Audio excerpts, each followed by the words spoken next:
Chapter 1128. Cheng Yuan's guards were all blocked outside the tent. He did not panic when he saw them. Instead, he smiled faintly and walked into the main tent alone. Looking at his appearance, he wore a dark-colored wide-sleeved crane cloak with a jade pendant hanging from his waist. His clothes fluttered elegantly in the wind. The corners of his eyes were slightly raised. His brows carried the vigor of a young man, but there was no lack of steadiness. Seeing Su Bei sitting on the seat of honor, he calmly bowed in greeting. "Your humble servant, Cheng Yuan, greets Duke Xinjiao on the orders of my army's commander." Su Bei, courtesy name Xinjiao. Now that the world was in chaos, the official positions of the feudal lords were meaningless. Jiang Pengji was still the governor of Wanzhou, but which governor could conquer the northern borderline?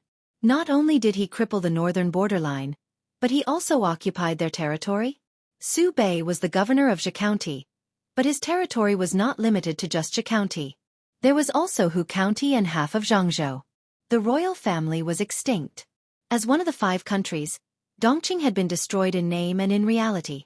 Since the country was gone, many titles naturally had to be changed accordingly. For example, Cheng Yuan respectfully addressed Su Bei as Duke Xinjiao, which made him feel very comfortable.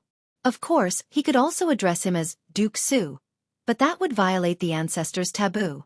As a descendant, he could not offend the ancestors. Su Bei's expression softened. He smiled and tried to sound Cheng Yuan out. Although Cheng Yuan was young, and his innate talent was not as frightening as those evildoers, he was still someone who had experienced several years of high-intensity work. He was someone who could handle various strategists with ease. Su Bei's probing had been subtly leveraged by him, and he had unknowingly taken control of the rhythm of the conversation. A few words of greeting were exchanged like a few rounds of swords and knives. Seeing that his probing had failed, Su Bei switched to playing the emotional card. He reminisced about the past at Xueqi with a face full of emotion and was concerned about Jiang Pengji's current situation. Cheng Yuan dealt with them one by one, avoiding the small hole that Su Bei had dug. Sometimes, the enemy's concern was not necessarily concern. It could very well be a big trap. The official should keep the lord's health condition a secret and not reveal it easily. Even more so, they could not let the enemy know the truth. Cheng Yuan's responses were watertight. Su Bei did not gain any advantage. After a while, Su Bei knew that he could not pry open Cheng Yuan's mouth. He could only dispel the thought that he should not have. He looked at Han Yu, who gave him a wink. Su Bei understood and went straight to the point. "You didn't come here just to greet me, did you?" Cheng Yuan pretended to be annoyed and raised his hand to pat his forehead. He blamed himself and said, "Please forgive me, Duke Xinjiao. I was a little dazed when I saw you treating me so kindly just now. I forgot why I came and almost delayed the important matter. Other than greetings, I also have a letter for Duke Xinjiao." Su Bei resisted the urge to twitch the corners of his mouth. However, he maintained a candid expression and said, It's all right. Teacher and I hit it off the moment we met, and we had a pleasant conversation. If someone were to be blamed, it would be my fault." "How could I blame, sir? Who wrote this letter?" Vaguely, Su Bei felt that this letter was Cheng Yuan's true motive for this diplomatic mission. After talking nonsense for so long, it was finally time for the main course. In other words, the warm-up was over. Was it finally time to reveal the dagger? Cheng Yuan looked at Su Bei with a smile that was not a smile. "The person who wrote this letter was your Lord Wan. Ling Wengong?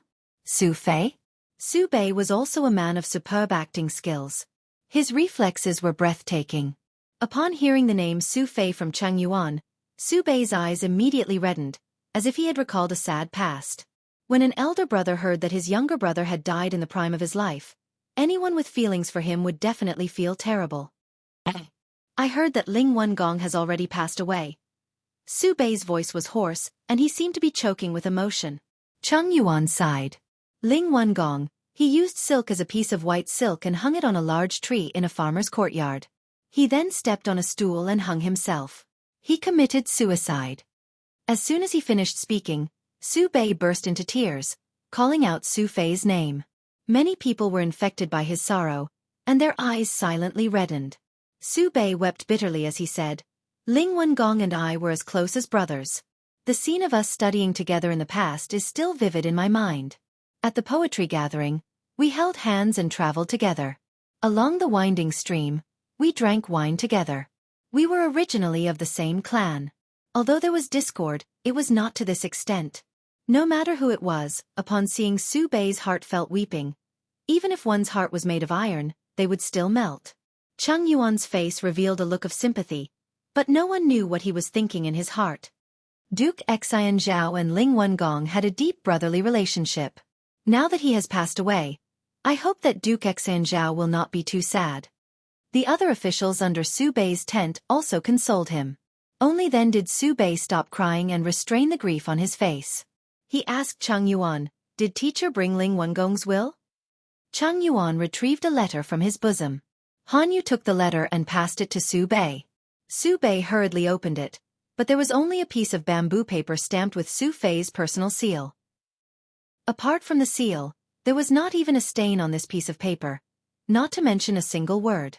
"Emissary, what is the meaning of this?" Su Bei changed the way he addressed Han Yu. His tone carried a hint of anger. Cheng Yuan bowed unhurriedly and said mournfully, "Ling Wengong is now extinct." Extinct? Su Bei was enraged. How could Ling Wengong be extinct? He had a large number of children, with 3 sons and 3 daughters still alive. How could he be extinct? Han Yu felt a chill in his heart. His previous conjecture had been confirmed. Cheng Yuan said, "The Barbican city was breached, and the pursuing soldiers were like an inescapable net. Ling Wengong broke out of the siege several times and was accidentally separated from his wife and children. In order to find his wife and children, he had no choice but to turn back. Not only did he fail to find his wife and children, but he also encountered several waves of pursuing soldiers. After a fierce battle, only 2 guards were left. There were pursuers behind, and there was no way out. Ling Wengong had no choice but to hang himself." Su Bei subconsciously wanted to stop Cheng Yuan, but he knew that if he berated him, he would be admitting to the bad reputation of forcing his own brother to his death. Cheng Yuan continued, "Ling Wengong's wife and children were also unfortunate. After they were separated from Ling Wengong, they unfortunately encountered bandits and villains. The villainous tycoon killed 3 innocent children, ending Ling Wengong's bloodline. The 2 concubine-born daughters also died young. Fortunately, Ling Wengong's wife protected them with her life, delaying time until the arrival of the main army. She was able to preserve her only bloodline. 3 sons and 3 daughters. 5 of them died. The sons who could carry on the bloodline were all dead, leaving only 1 daughter. Wasn't this the end of the line?" Cheng Yuan calmly stated his intentions. Ling Wengong's daughter grieves over her deceased father's desolate state. She boldly borrowed her deceased father's name to ask Duke Xinzhao for an heir to continue the bloodline of the second branch of the Su family. If there were no filial sons, Ling Wengong would not be able to sleep peacefully in the afterlife. Su Bei's eyes widened in shock. He finally understood what was going on with the will in his hands. This wasn't just a piece of paper. It also contained the lives of Su Fei's entire family. Su Bei glared at Cheng Yuan, as if he wanted to chew his flesh off. His eyes were filled with a strong murderous intent.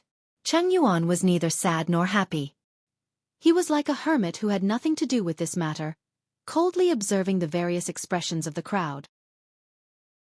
Chapter 1129. If one ignored the fact that Su Bei had breached Shanwan City and forced Su Fei to his death, how many people would be moved by his words? His cousin's family had only 1 orphan daughter left, and Su Bei had helped out and raised her. What a good person. Su Bei had no choice but to do so. Cheng Yuan had stabbed him twice, and he couldn't retaliate. Naturally, he had to think of a way to salvage the situation. Su Yanxiao was already 11 years old this year. If she was raised well for 2 years and married into a good family, Su Bei's infamy as a murderer would lessen. After all, who would treat their brother's daughter well and love her as if she was their own daughter after killing their brother? When it came to public opinion, if one manipulated it well, one could turn black into white. It all depended on one's mouth. Cheng Yuan smiled helplessly. "I can't decide on this matter alone. I need to ask for Mrs. Su's opinion." Su Bei's expression was ugly as he smiled in agreement. Of course. Cheng Yuan had mercilessly toyed with Su Bei. This had already made him want to kill him, but he suppressed it in the end. When 2 armies fought, They didn't kill the envoys. The war hadn't officially started yet. If they casually killed the envoys, things would get even more out of hand. Even though Su Bei was fuming, Cheng Yuan still came and left in one piece. Before he left, Cheng Yuan nodded slightly in a certain direction with a faint smile on his lips. Unlike the perfect and proper expression he had when facing Su Bei, this smile was more sincere and warm. After Cheng Yuan left, the tent fell silent. The officials didn't dare to make a sound, afraid of provoking bad luck. In order to ease the atmosphere and regain some face, Su Bei praised Cheng Yuan against his will. He sighed. I don't know how Lu Shi managed to recruit so many young talents. That envoy just now wasn't simple. Cheng Yuan had pointed at the mulberry tree and scolded the locust tree at the locust tree. He had tried to force him to give his son to a dead person, but he was still magnanimous enough to forgive him. Not only was he not angry, he even praised him. It could be seen how broad-minded he was. Just as Su Bei had thought, his actions had indeed earned him a good impression of him. Han Yu said, Cheng Yuan? You remembers where I've heard of him before. Strategists were a bunch of monsters. Their memory was terrifyingly good. Han Yu quickly found the relevant memories. Before Han Yu could speak, Cheng Sun took the initiative to confess. The military advisor has an outstanding memory. Cheng Yuan is Sun's second brother. Being exposed by others and confessing by oneself were different in sequence, and the results were also different. If it was the former, it would inevitably arouse the suspicion of those in power and put them in a passive position. If it was the latter, it would appear that he was magnanimous and would eliminate the Lord's suspicion. Cheng Sun was a smart person. He naturally knew what was best for him. Han Yu said, Yes, I heard Gong Luo mention it before. Patrol Officer Cheng said, My younger brother is insolent and has offended the Lord. Please punish him, Lord. Regardless of whether it was right or wrong, he had to take the blame first. In any case, Su Bei wouldn't really vent his anger on him. Gong Luo's younger brother is actually from the Orchid Pavilion. What a coincidence. Su Bei smiled, easing the stagnant and heavy atmosphere. I'm just lamenting the wonders of fate. I have absolutely no intention of blaming Gong Luo. After this incident, Cheng Sun had increased his presence and favorability in front of Su Bei. If Su Bei had listened to Cheng Sun's advice back then, he wouldn't be in such a passive state right now.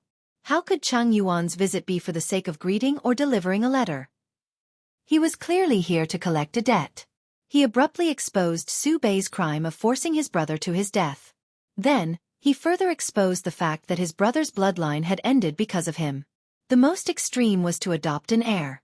Asking Su Bei to adopt his own son to his mortal enemy, and the brother that he had personally forced to his death, was simply disgusting. From beginning to end, Cheng Yuan maintained his gentlemanly demeanor. However, every word he said was heart-wrenching. Cheng Sun almost didn't recognize this younger brother of his. Although they had been apart for many years and his younger brother had grown from a youth with baby fat to a mature and steady youth. But, this change was too big. If not for the fact that Cheng Yuan's facial features hadn't changed much, Cheng Sun might not have recognized him at first glance. Su Bei dismissed everyone, leaving only Han Yu and Cheng Sun behind. He said with a bitter expression, I know I shouldn't have disobeyed the two of you. Now that we've reached this point, is there any way to salvage the situation? He had chosen his lord and had to support him even if he had to kneel. Han Yu didn't say anything. He felt that there was no need to think about salvaging the situation. They should just prepare for war and start at any time. Cheng Sun, on the other hand, doted on his lord. Su Bei's previous actions made him sad.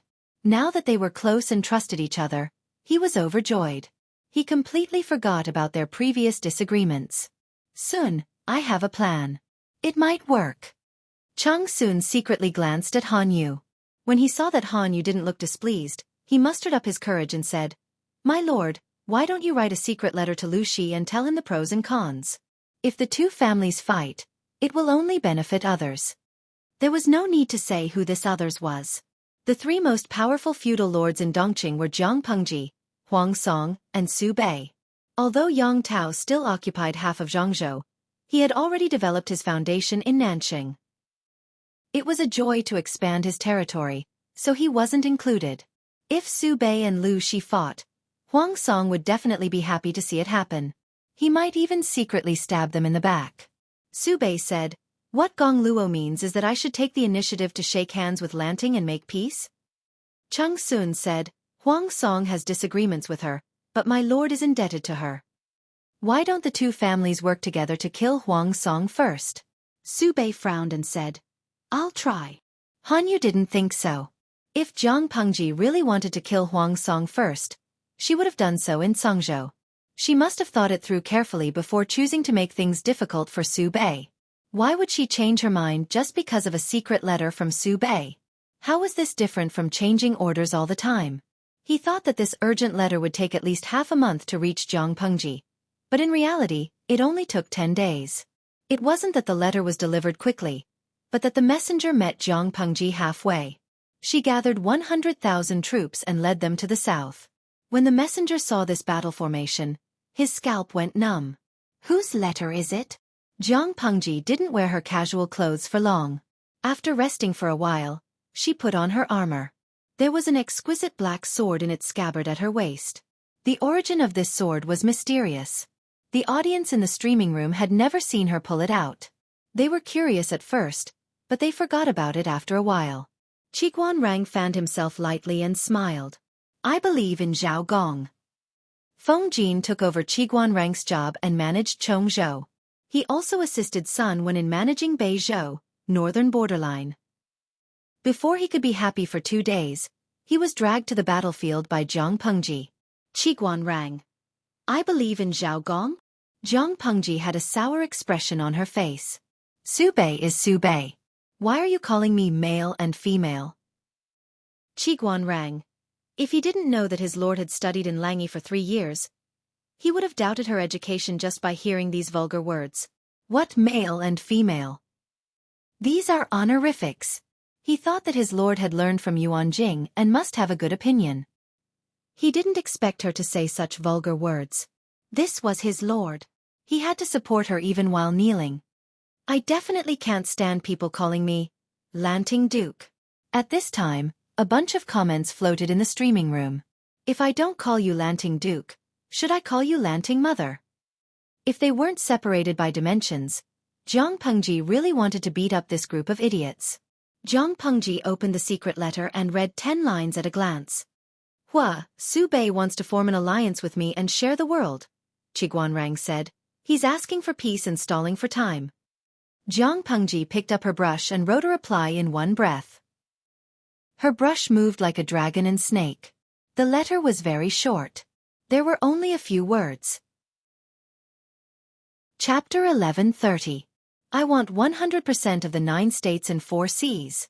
After Jiang Pengji finished writing, she took a step back and admired her handwriting. Before she could rejoice, the group of viewers who were not afraid of being beaten by her started to make trouble again. "Lang Yuntian, I'll set up a famous flag for you. I want 99% of the 7 countries." A blue bullet screen was sent, followed by a similar red bullet screen. The viewers from both dimensions looked at each other. It turned out that not only were their dimensions' cultures similar, but even their animations were the same. Mu Xining, streamer, do you want to consider changing your words? The last person who said that died in Qin's dungeon. Xinyuan Miao Miao, #picknose. I don't think there's a need to change it. Master Han wants 99% of the 7 countries, but Emperor Shi Huang wants 100. If it's really a flag, the streamer should follow Emperor Shi Huang's example and unify the world. I have to say, Master Han, you died a terrible death. The audience loved to use the streaming room as a place to exchange gossip. They could talk about anything. After their complaints, the topic changed from, "The streamer set up a flag," to, "Can the male protagonist of the anime not die?" After years of living together, Jiang Pengji had long understood the character of this group of people. She simply treated the bullet screen as air. She did not avoid Qiguan Rang when she wrote, so he could see what was written in the letter. Even though he knew Jiang Pengji's ambition, when he suddenly saw the 8 words, the arrogance and confidence that came rushing at him still slightly surprised him. "Lord?" An inexplicable emotion welled up, and Qiguan Rang felt something stuck in his throat, making him unable to spit out additional words. "What? Are you so shocked that you can't speak?" Jiang Pengji laughed. "Or do you think I'm too arrogant and arrogant?" Qiguan Rang came back to his senses, but he was not in a hurry to explain. Just as Zhang Pengji knew that Qiguan Rang understood her, Qiguan Rang also knew that she understood him and would not easily misunderstand or be angry. I was shocked, but when the shock passed, it made me feel like it was just as I expected. Qiguan Rang frowned deeply and suddenly changed his words. No, it's not enough. My lord's heart seems to be not only focused on the world, but behind it is a broader domain. The world is vast, and the universe is boundless. The so-called 9 provinces and 4 seas may just be a drop in the ocean. Zhang Pengji's eyes were smiling, and her expression was full of deep meaning.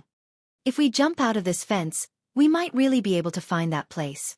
If there comes a day, I really want to go there again. Qiguan Rang noticed that she was getting more and more mysterious, so he took the initiative to change the topic. One could not blame him for making a fuss over nothing. Since ancient times, how many emperors had been obsessed with longevity and alchemy, yearning for the boundless world of myths and legends? Reality proved that none of them could live forever. Instead, they died earlier than anyone else. Qiguan Rang did not want his lord to lose her mind and foolishly follow the path of her ancestors. Zhang Pengji sensed his intention and laughed involuntarily. She put down the brush in her hand and took out an incense burner to dry the ink. Then, she folded the letter neatly and placed it back into the envelope, summoning the messenger that Su Bei had sent. If Su Bei were to receive this letter, he would fly into a rage. He would be so angry that he wouldn't be able to swallow his food. Zhang Pengji's eyes were filled with mischief. The contents of the letter were the ambition in her heart, but at the same time, it was also a method she used to deliberately provoke Su Bei. The other party eagerly sent a messenger over, trying to turn hostility into friendship. The two families were the strongest allies, conquering the world together. In the end, she gave him a tight slap without saying a word. The feudal lords all cared about their reputations. Zhang Pengji's action of slapping them in the face was really unkind.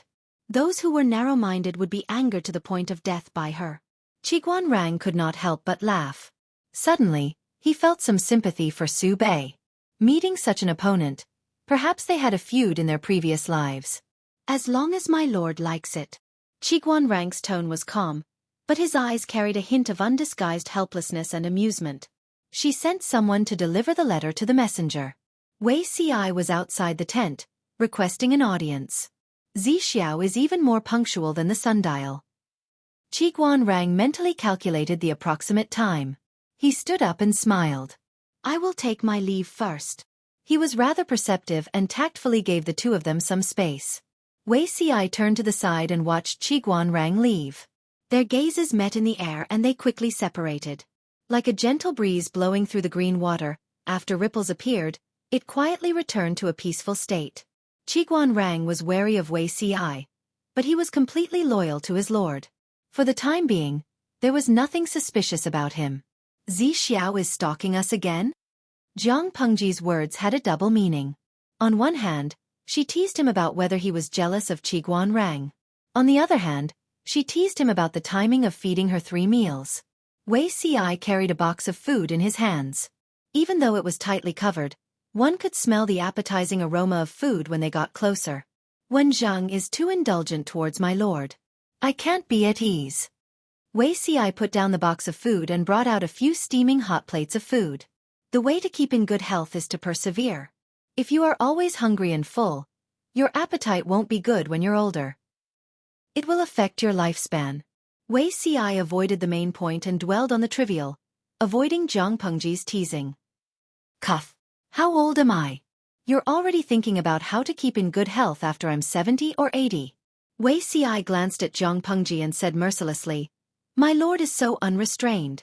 Even 50 years is in danger. In her previous life, the emperor did not celebrate his 51st birthday in the end. Zhang Pengji felt as if a knife had pierced her heart. She begged for mercy. All right, all right, all right. I'll eat my meals on time, okay? I'll definitely keep you company until I'm 70 or 80. She was shameless, but Wei Ci was a little embarrassed. He didn't forget to tease her even when he was eating. He was also mentally tired. Little did he know that this was just child's play. There was someone more mentally tired than Wei Ci. Su Bei stabilized the troops on Qin Gong's side while he anxiously waited for Jiang Pengji's reply. Following Han Yu's suggestion, Su Bei also made a backup plan. If Jiang Pengji was willing to accept the suggestion of forming an alliance to conquer the world, that would be the best. Both sides could conveniently bury the hatchet and turn hostility into friendship. If Jiang Pengji was unwilling to accept this suggestion, both sides were destined to fight. Su Bei also had to make adequate preparations for battle. However, he could afford to wait, but Su Fei could not. Su Fei was a direct descendant of the Su family. He was middle-aged, yet he was forced by his cousin to hang himself and leave no descendants. This was already extremely tragic. They couldn't possibly let his corpse rot in the coffin and not be buried, could they? At this point, another problem arose. A filial son had to throw a basin to be buried. Su Fei's sons were all dead. Where would he get a son? Was he really going to let Su Fei adopt his son?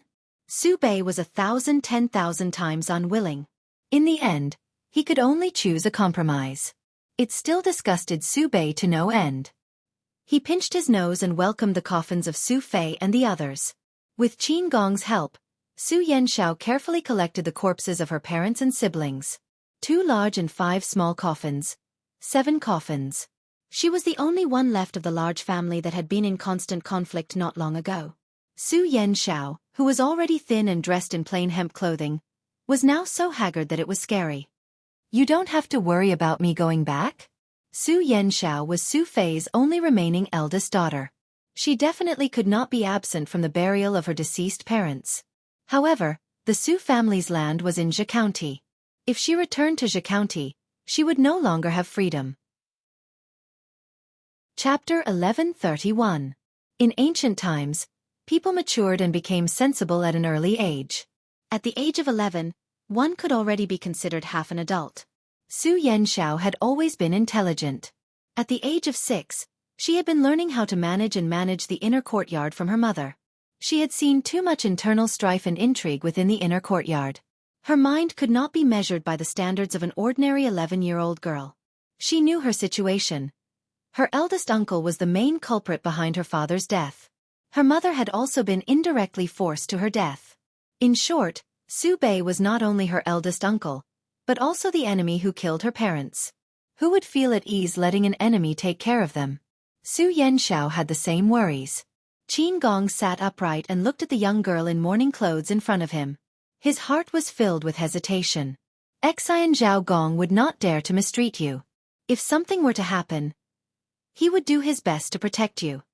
Su Yanxiao's pale face showed some mockery. Would he do his best to protect me, the enemy who killed my parents? You are now equivalent to his reputation. How would Xian Zhao Gong dare not protect you? Qin Gong said. If he can't even take care of your father's only daughter properly and something happens to you, not to mention the world, even the Su clan elders will not let him off. Su Yanxiao hung her head. Her exposed hands were so thin that only bones remained. They were like a pair of shriveled chicken claws. How could they still be as slender and smooth as when she played the zither or painted? She clenched her fists so tightly that her nails dug into the flesh of her palms, leaving deep red crescent marks. But, Qin Fengjing. Su Yanxiao held it in for a long while before finally speaking the words in her heart. But I'm afraid. Qin Gong did not interrupt. The scene of that day flashed before Su Yanxiao's eyes. Her thin body trembled uncontrollably. She thought she could endure it, but in the dead of night, her nightmare was filled with the sinister smiles of thugs. They surrounded her and her mother, separating them violently. They tore off their clothes as they beat them. Her mother died with her eyes wide open. The corners of her eyes split open due to the force, and the blood that flowed out dried up. She saw the scene of her mother being humiliated through the gaps of the thugs. The thugs did not let her off. She was more desperate in her dream than in reality. She struggled to wake up, but the thugs treated her even more cruelly. In the second half of the dream, the thugs had all turned into murderous ghosts. Each of them had lost their scalps, revealing their bloody skulls. Dirty blood was dripping from their crotches. One by one, they crawled toward Lin Sanjiu, shouting deadly curses. If not for Su Yanxiao's strong state of mind, she would have been driven mad by the dream. After waking up from the dream, she couldn't help but let her imagination run wild. She even had a frightening thought. Why didn't Qin Gong arrive in time? If they had arrived 2 to 4 hours earlier, all the tragedies could have been prevented. Why didn't he come earlier or later? Why did he have to come after everyone had died?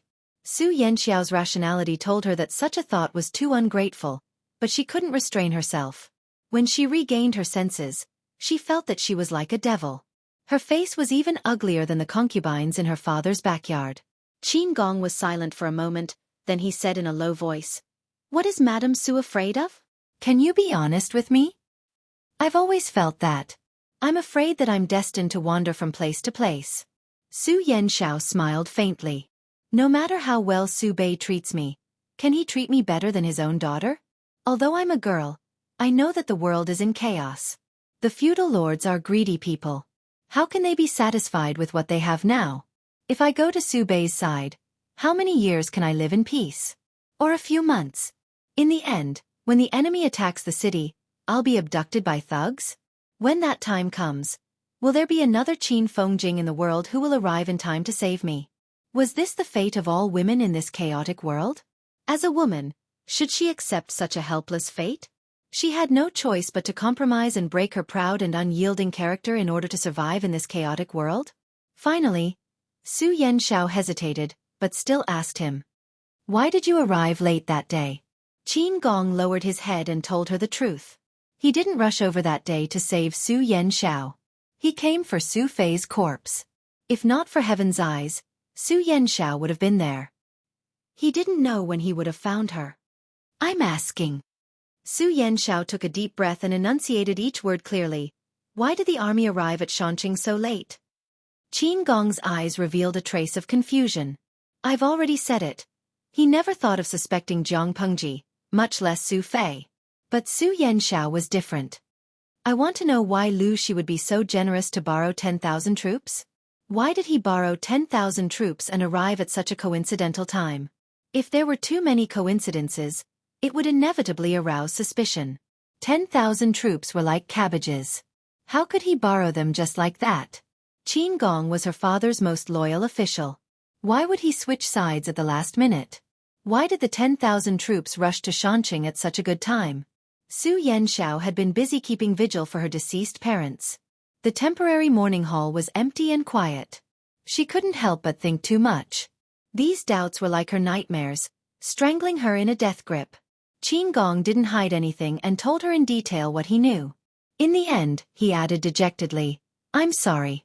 I'm ashamed to have lived up to your trust and nurturing." Su Yanxiao listened and didn't speak for a long time. "Lady Su, please be at ease for a while. Stay in Zhe County and quietly wait for good news." Qin Gong seemed a little shy. He looked away and said in a low voice, "Looking at the situation of the world, my lord and Duke Xinjiao will definitely fight. On the day the army defeats the enemy, I will take you away." Su Yanxiao didn't reply. Qin Gong kept vigil with her for a while, then got up to train the troops and patrol. Because he had to prevent Su Bei from sending troops to attack, he had been very busy. But Qin Gong couldn't stop worrying about Su Yanxiao. In order to take care of both, he could only shorten his sleep and rest time. Just as he left the morning hall, he found Yang Si standing outside. "Military advisor Yang, what are you? Tomorrow is the deadline. Lady Su has to carry the remains of your lord and the others back." Yang Si smiled bitterly. "I've admired your lord for a long time, but I can't send your soul off. Since I'm free, I wanted to come over and offer some incense to your lord to express my sincerity." Qin Gong was grateful. His favorable impression of Yang Si climbed to a whole new level. Unbeknownst to him, such kind words were nothing more than pleasantries for a strategist. As soon as Qin Gong left, Yang Si entered the morning hall. The temporarily arranged morning hall was very simple and crude. The air inside was a little stuffy, and it was a little uncomfortable to stay for too long. Yang Si said a few words of comfort to Su Yanxiao. When he was offering incense, Su Yanxiao asked him, "How long have you been listening outside?" Yang Si said, "Quite a long time." Su Yanxiao frowned. "Don't you know that you shouldn't listen to indecent things?" Yang Si said, "Lady Su, please take pity on Colonel Qin." Yang Si said, "Lady Su, please pity Colonel Qin." "What do you mean by that?" Su Yanxiao was a little afraid of men. When she saw Yang Si turn to look at her, she subconsciously shrank back a step. Lady Su, do you know why my lord lent 10,000 troops to Colonel Qin? Did Colonel Qin join the lord's camp? Yang Si suddenly smiled faintly and said to Su Fei's coffin, because your lord used Colonel Qin as a bargaining chip to exchange for these 10,000 troops. The journey from Wanzhou to Hu County is so long that even a horse wouldn't be able to make it in time. If he could make it in time that day, the entire army would be exhausted. Su Yanxiao's eyes widened in shock. She was so frightened that she took a step back. Father actually. Chapter 1132. No matter how smart Su Yanxiao was, she was still young. How could she be Yang Si's opponent? With just a few words, Yang Si had already grasped Su Yanxiao's weakness and completely controlled the right to speak. This matter. Does he know? Su Yanxiao recalled what she had just said and thought. For a moment, she was ashamed and didn't know what to do. Naturally, Commandant Qin doesn't know.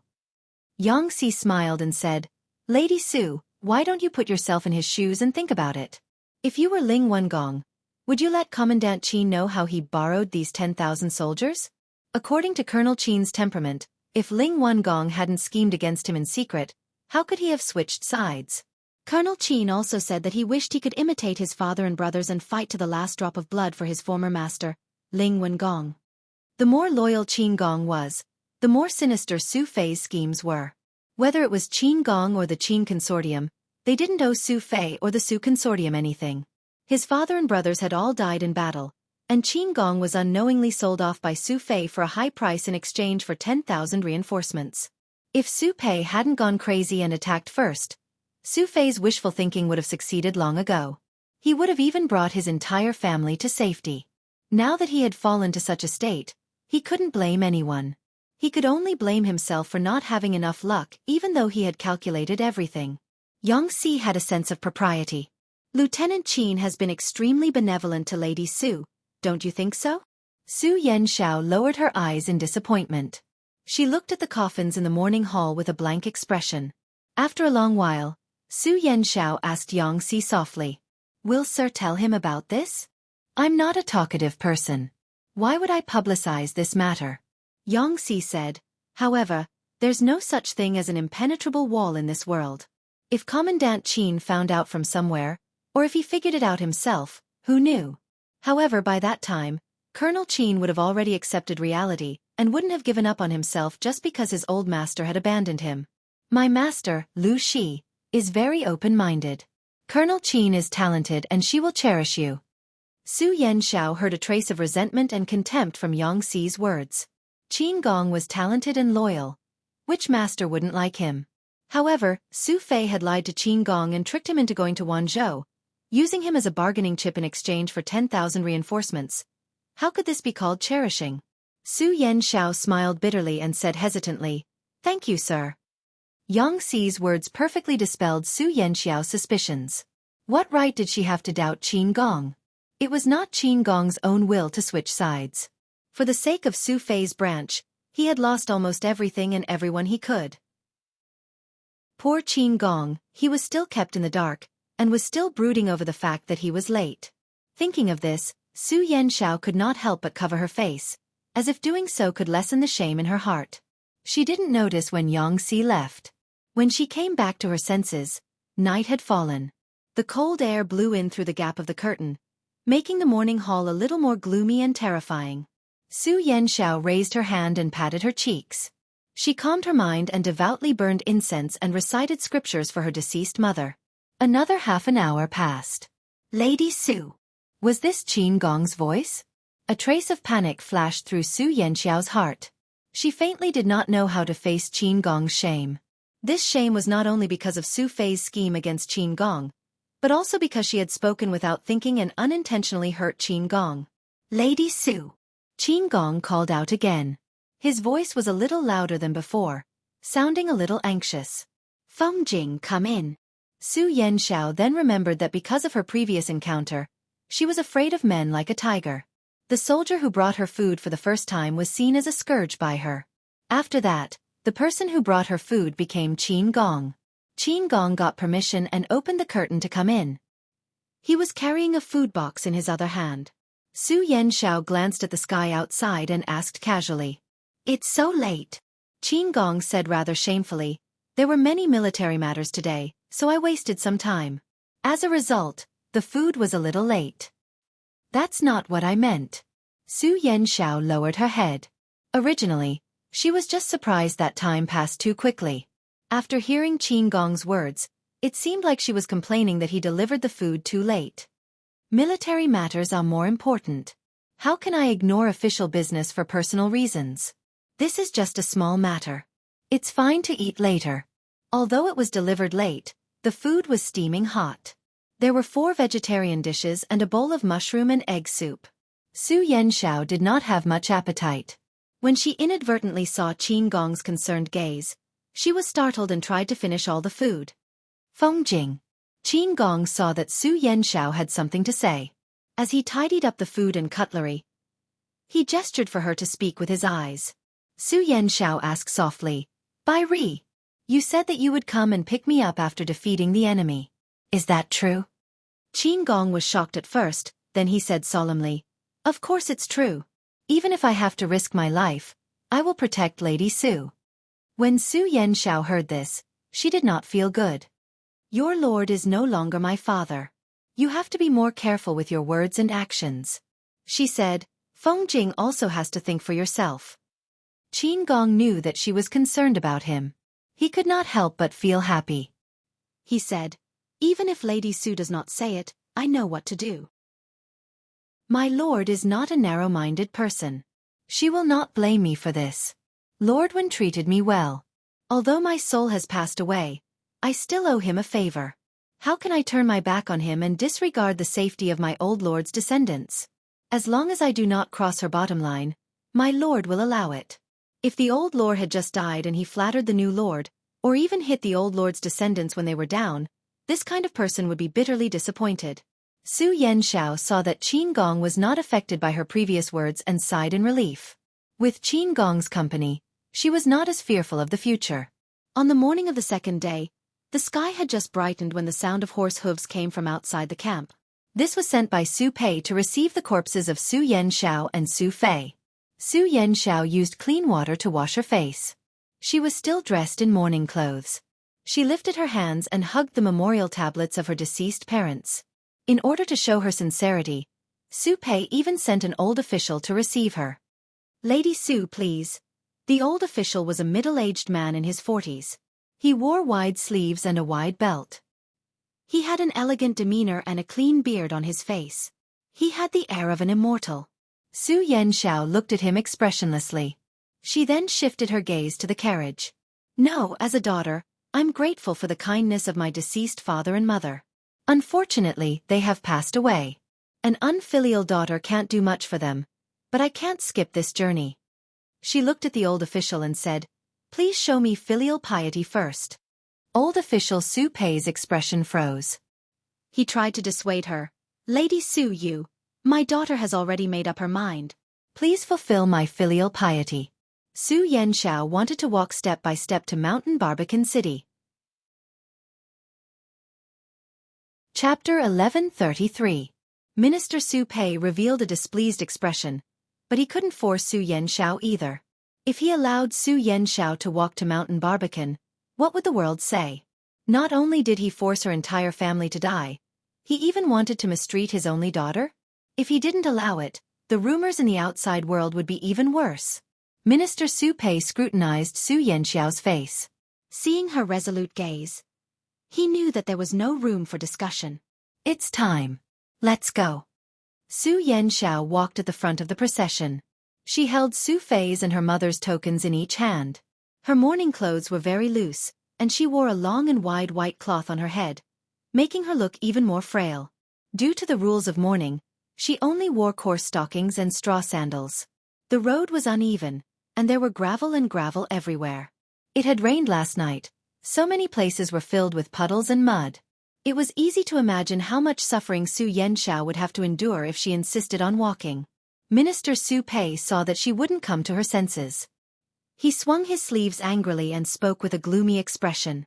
"Rise." Following the spirit guide's shout, The 7 coffins were lifted one by one. According to the order of seniority, Su Fei's coffin was placed at the front, followed closely by the official wife's coffin. The remaining 5 coffins were arranged according to the seniority of the concubine's sons, followed by the 2 concubine daughters. White banners hung high, paper money fluttered in the wind, and the spirit-guiding bell rang along the way. Qin Gong rode to a high vantage point and watched the procession until Su Yanxiao's silhouette became a white in his vision. "Captain Qin, are you worried about the lady's safety?" Seeing him return, Yang Si asked with a smile with a worried expression on his face.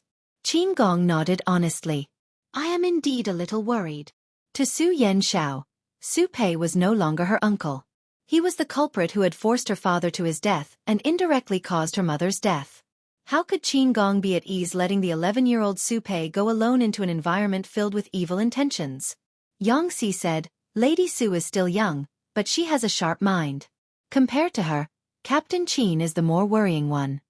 Qin Gong's expression froze, and his heart began to pound. To a certain extent, Yang Si represented the new master, Lu Shi.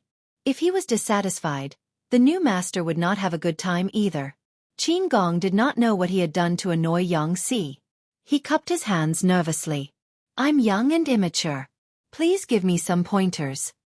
Yang Si saw that his face was pale and he looked frightened. The little bit of bad taste in his heart was greatly satisfied. He helped Qin Gong up. "Colonel Qin, what are you doing?" "I only had a sudden feeling just now. I didn't mean anything else." But when he suddenly said that, it was quite scary. If he really cared about his niece, how could he not know that she had walked so far barefoot and that her soles were damaged? To put it bluntly, it was just a show. If Su Yanxiao made him feel disgusted, then Jiang Pengji's letter made him so angry that he exploded on the spot. A few days after Su Fei's burial, Su Bei finally received the reply that he had been longing for. Su Bei took the secret letter from the messenger's hands and opened it to read. Beside him, Han Yu and Cheng Sun looked at each other. The latter's eyes were filled with doubt, while the former's expression was grave. The time taken for the messenger to make a round trip was too short. Unless the messenger saw Jiang Pengji on the way. Han Yu frowned deeply. He could already foresee the outcome. As expected, Su Bei's anger was much stronger than expected. He slammed his palm on the table, so angry that his shoulders were trembling. Outrageous! Lu Shi's arrogance knows no bounds. Su Bei was so angry that he threw the letter away and flipped the table over. Han Yu picked up the letter and glanced at the contents from the corner of his eyes. "I want 100% of the 9 prefectures and 4 seas." Merely 8 words, but they expressed her ambition, arrogance, and unruliness. This was not only her goal, but also her declaration of war against Su Bei. Su Bei's territory was within the borders of the 9 prefectures and 4 seas. She wanted 100%, while Su Bei could only ask for 0%. Su Bei wrote a letter to ask for peace, but she replied with such a letter. It was like a slap in the face. She wants 100% of the 9 prefectures and 4 seas? Since ancient times, how many people have dared to say such words? Isn't she afraid that the wind will cut her tongue? Su Bei's anger did not subside. Cheng Sun also came over to read the contents of the letter. He frowned and said, "She's just playing to the gallery. Even the ancestors of the previous dynasty would not dare to be so arrogant." Su Bei wanted to share the cake with her, but she wanted to eat the whole cake in one bite. Wasn't she afraid of choking? Han Yu did not say anything. He was proud of his bloodline and birth, and disdained the commoners and commoners. The environment he had been living in since he was young had shaped this kind of character. His prejudice towards family status had long been deeply rooted, and it was difficult to remove it. Not only Cheng Sun, but many other scions also had the same idea. Although there were no written rules to divide people into different classes, in the current era where the aristocratic families were as solid as a fortress, the invisible social classes had already taken shape, and there was an insurmountable gap between them. Han Yu said, "Wenbin's words are biased." If Han Yu wasn't Master Yuanjing's apprentice, but a simple descendant of an aristocratic family, he would agree with Cheng Sun. People of the same class were highly similar in terms of thought form and other aspects. However, the teacher Han Yu admired was Master Yuanjing. Master Yuanjing was born in a poor family, but he was recognized by many aristocratic families. Who dared to question his attainments and qualifications as a teacher? Chang soon saw that Han Yu was a little angry, and then he remembered about Master Yuan Jing. What was the difference between criticizing the poor and commoners in front of Han Yu and scolding his father in front of Han Yu? Although Lu Shi is a woman, she is also a feudal lord who ruled over several states. She has 2 horse farms in her territory. I'm afraid that it will be difficult for the lord to stop her alone, Han Yu continued. The most important thing now is to dispatch the 3 armies and prepare for war. The confrontation between 2 armies did not depend on who had a better family background and who would get more points. In troubled times, not to mention the aristocratic families, even if a knife was placed on their necks, they would still be beheaded. Su Fei was born in the Su family of Zhe County. If there was a ranking list of his family background, this guy could definitely climb to the top 50 in Dongqing. But what happened? Did his noble family save his life? Not only was he forced to die, but his wife and concubines were also raped by the thugs in front of his corpse. Only one of his children was left. Instead of talking about family background, it was better to say that the winner takes all. The winner was crowned king, and the loser's corpse was left in the wilderness. Chang Sun also took the opportunity to say, "Well, Wenbin is right." They ended the conversation in a hurry. After the 2 of them separated, Han Yu looked at Chang Sun's back with a complicated expression. He was very sure of Chang Sun's talent and rationality, but his stubbornness about his family background gave him a headache. His lord, Su Pei, had many talented people under his command. They were loyal, intelligent, and courageous. Ever since the establishment of the team, Su Pei had never worried about the lack of talent. On the other hand, if it weren't for the participation of a few experts in the education field and the joint efforts of the Golden Scale Court to become a talent selection market, would she have enough people under her command? Not enough at all. Even now, it was a little hard to make ends meet, let alone in the past. With such a huge difference in the team, how could Zhang Pengji still firmly suppress Su Pei? It wasn't that Han Yu didn't understand, but he tried to persuade Su Pei indirectly, but Su Pei still didn't change. What else could he do? Su Pei valued the aristocratic families and looked down on the talented commoners, making them sit on the bench every day. Even the warmest of hearts would freeze. Thinking of this, Han Yu felt a little irritated for no reason. He simply found something for himself to do, such as inspecting the training of the soldiers in the military camp. As soon as he arrived at the drill ground, he heard a thunderous command. The soldiers followed the command and waved their spears, advancing and retreating in a clean and efficient manner. Captain Xie. Han Yu saw Xie Zhe, who was training the soldiers on the drill ground. Xie Zhe was a man with sword-like eyebrows, bright eyes, and eyes as dark as ink. He was heroic and handsome. At this moment, he was bare-chested, revealing his muscular upper body. He was personally teaching the soldiers how to use the spear to defend against the enemy. Han. Military Counselor Han. Xie Zhe withdrew his spear and was about to step forward when a gust of cold wind suddenly blew past him, making him feel a little chilly. He was slightly embarrassed and grabbed a long robe that was piled up at the side, hastily putting it on to cover his muscles. "Why are you here, military counselor?" Han Yu said, "There will be big movements in the next few days. I'm thinking of countermeasures, so I dropped by to see how your training is going." Xie Zhe said, "I see." Han Yu looked at the young man in front of him. He was 2 years younger than him, but he was a head taller than him. No wonder he was an elite from the Xies. Han Yu smiled and squinted his eyes, watching Xie Zhe train the soldiers. Because of the presence of the military counselor, Xie Zhe, who was already strict, became even stricter, causing the soldiers to complain secretly. When the day's training was over, many of them were too tired to get up. "Why are all of you so tired?" "We've made a fool of ourselves in front of the military counselor." "Continue to lie down. 2 more rounds of training." Xie Zhe was angry and amused at the same time. A few of the more cunning adjutants smiled and begged for mercy. "The general is mighty. We can't stand it anymore. We'll get up now, we'll get up now." Xie Zhe picked up the armor that was scattered on the side and held the helmet in his other hand. He invited Han Yu, "Military counselor, you haven't had dinner yet, right? Why don't you stay for a meal?" Chapter 1135. Whether it was a prosperous or chaotic world, talents were the backbone of a force's development. Jiang Pengji's strategists and generals all relied on swindling and swindling. Huang Song relied on his relatives from the Yuan family and Feng Zhu's network of connections. Su Bei's side was no exception. Compared to the disparity in the talent structure of the former two, the latter's source of talent was more singular. Apart from a small number of vassals of the Su family, the rest were all famous scholars of various regions. Very few of them were from poor families. Even if they did, they would most likely end up sitting on the bench. Regardless of whether one was a civil official or a military general, if they wanted to be valued by Su Bei, they needed both talent and family background. On this point, apart from a few, most people, including Su Bei himself, felt that there was nothing wrong with it. Don't be fooled by the fact that Su Bei valued the aristocratic families and despised the poor. His reputation with the outside world was much better than Jiang Pengji's. In order to build up his reputation, he often visited famous scholars from all over the world. He was courteous and thirsty for talent.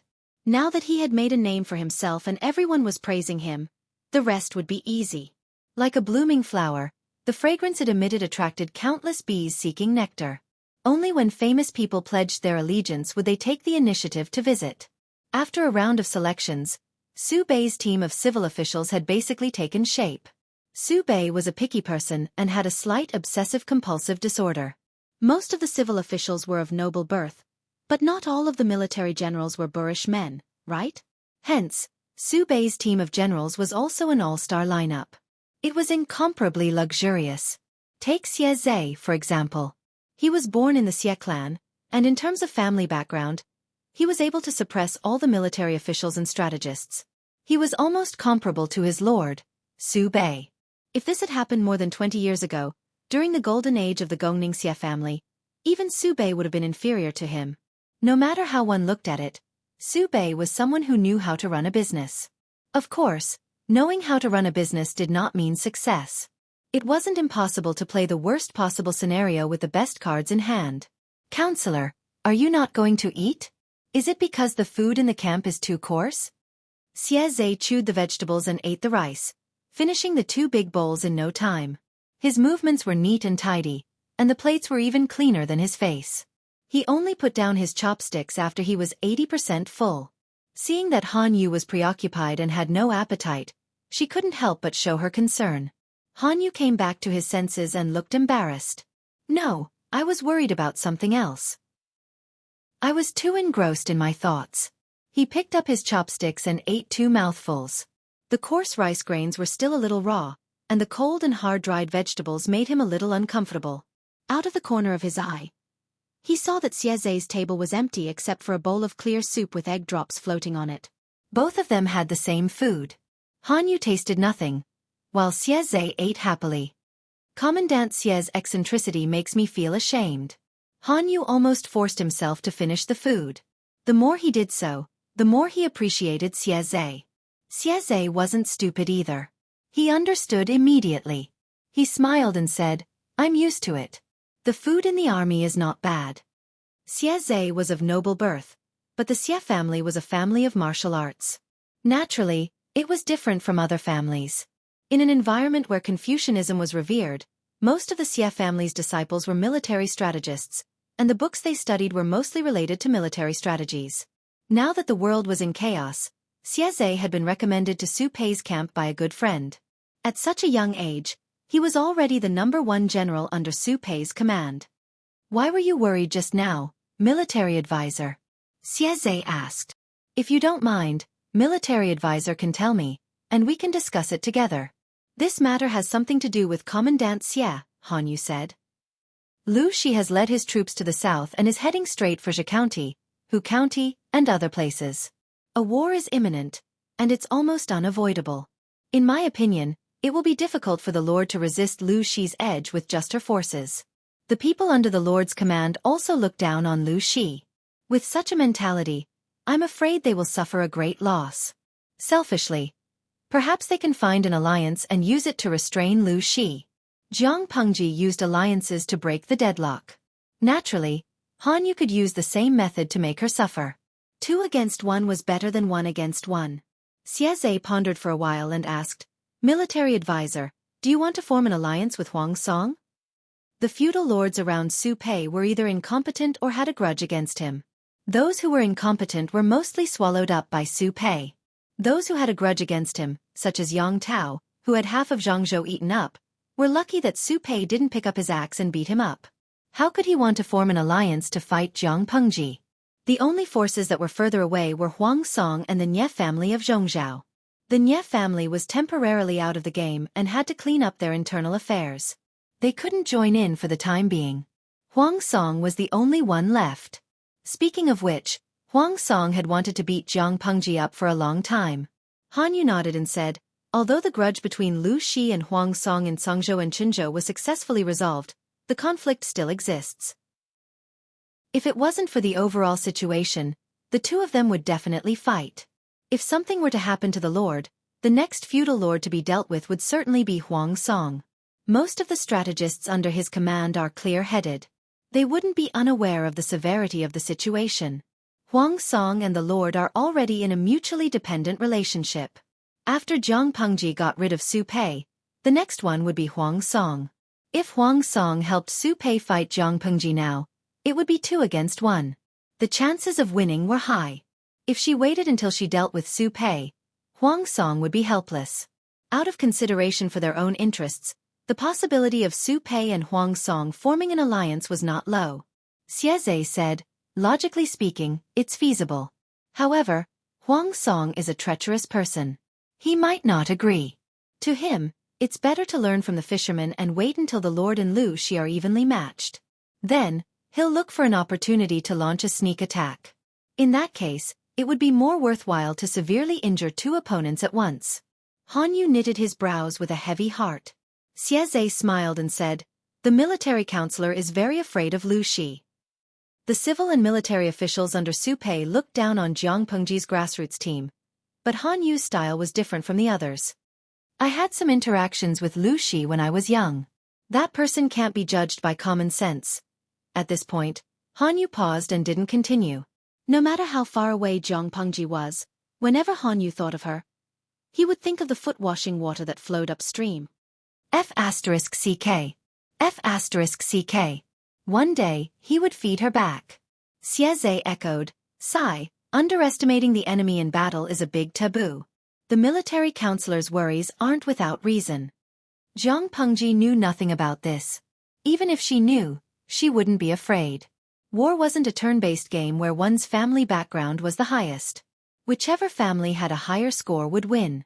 If that was the case, would there still be a day for the poor in this world? Jiang Pengji was in a meeting. Know yourself and know your enemy to win 100 battles. It was necessary to do homework before going to war. In order to boost morale, everyone liked to analyze the enemy while trampling them to the ground. Strategically, they despised the enemy.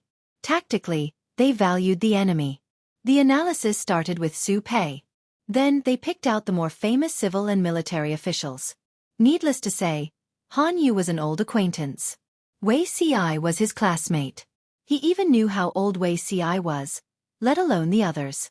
Cheng Sun, who had been active in the public eye recently, was Cheng Yuan's elder brother. It wasn't difficult to find him either. As for the other famous scholars of virtue and prestige, their deeds before Su Bei became an official were also investigated.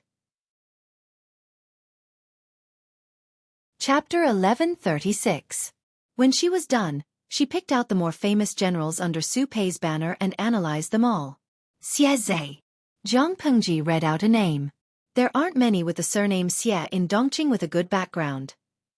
Because of Su Pei's obsessive-compulsive disorder, the people under his banner were all from good families. Xueqi was one of the top 3 generals under Su Pei's banner, so his family background was definitely not low. Yang Si and Su Pei had been in contact for 2 years and had a basic understanding of each other's power, but there was not much information about Xueqi. Wei Ci glanced at Li Yun, who was baffled by his stare. Xueqi? If I remember correctly, this person is from the desolate Xie family? Hearing the words, desolate Xie family, Li Yun could not help but perk up his ears. That was the family that raised his father, Xie Qian.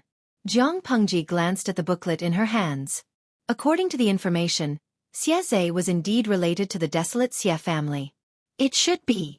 Because of Li Yun, Jiang Pengji had also learned about the desolate Xie family, but that was a few years ago. According to Lu Shi, something happened more than 20 years ago.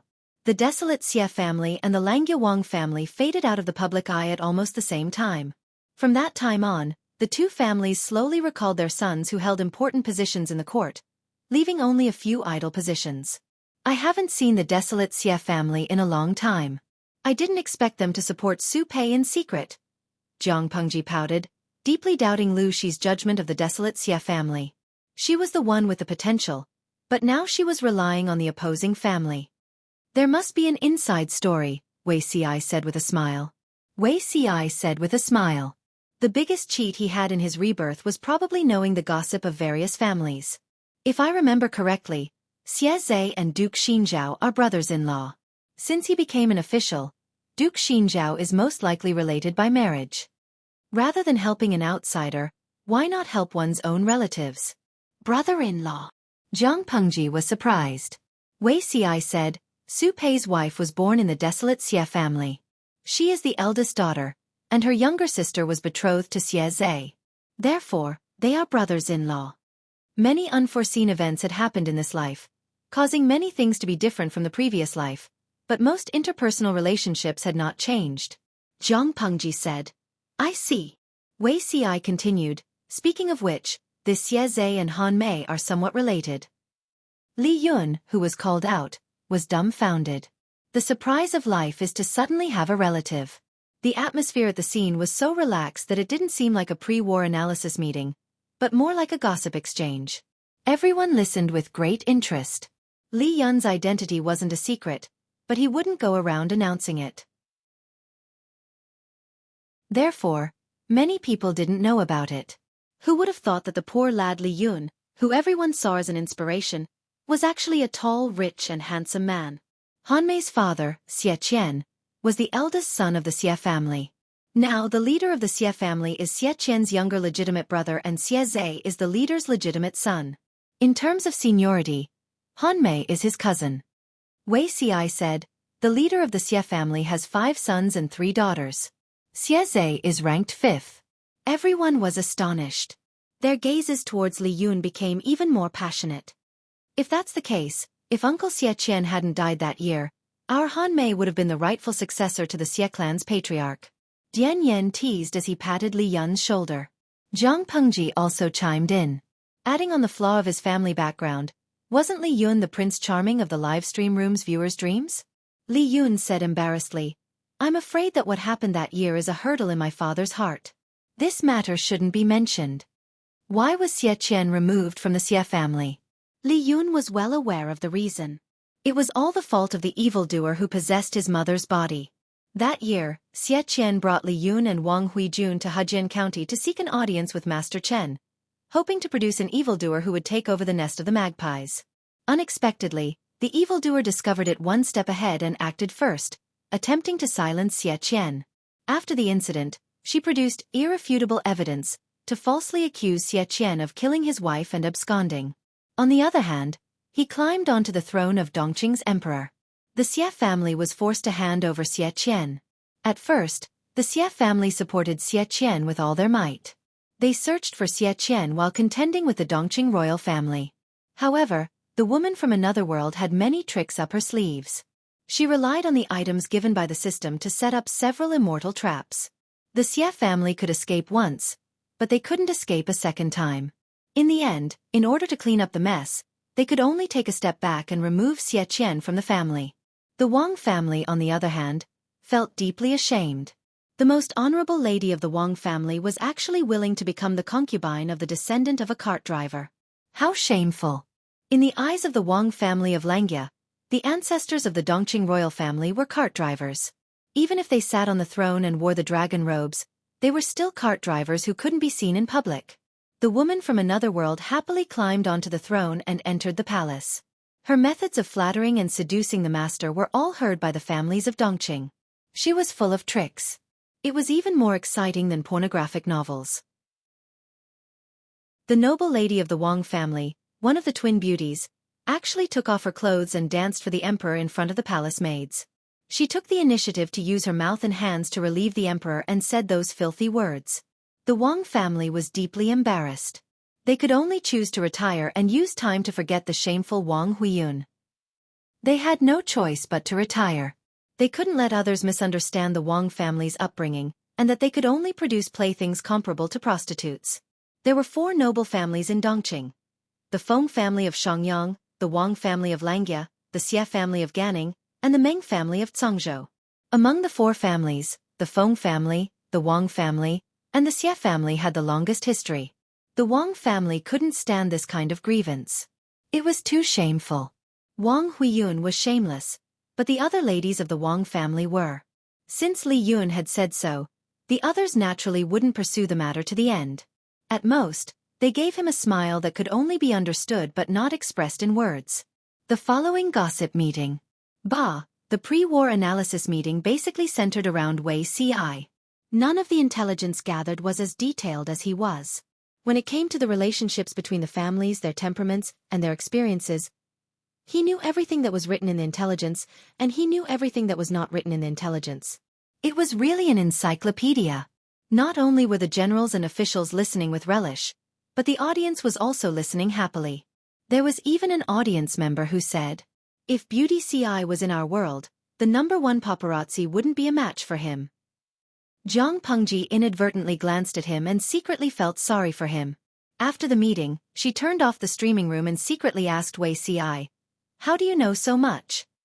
Wei Ci paused suspiciously. "My lord, do you dislike me for being talkative?" He was so clear about the family affairs, and it spanned across the 5 countries. He didn't wait for Zhang Pengji to speak and said, "It's just that I was too free in the past. It's more convenient to deal with the situation of the families." The male emperor had the empress to help him deal with the trivial matters between the officials and the noblewomen, but it was a little awkward for the empress. Wei Ci dealt with these trivial matters in secret, and then passed the memorial to His Majesty. Chapter 1137.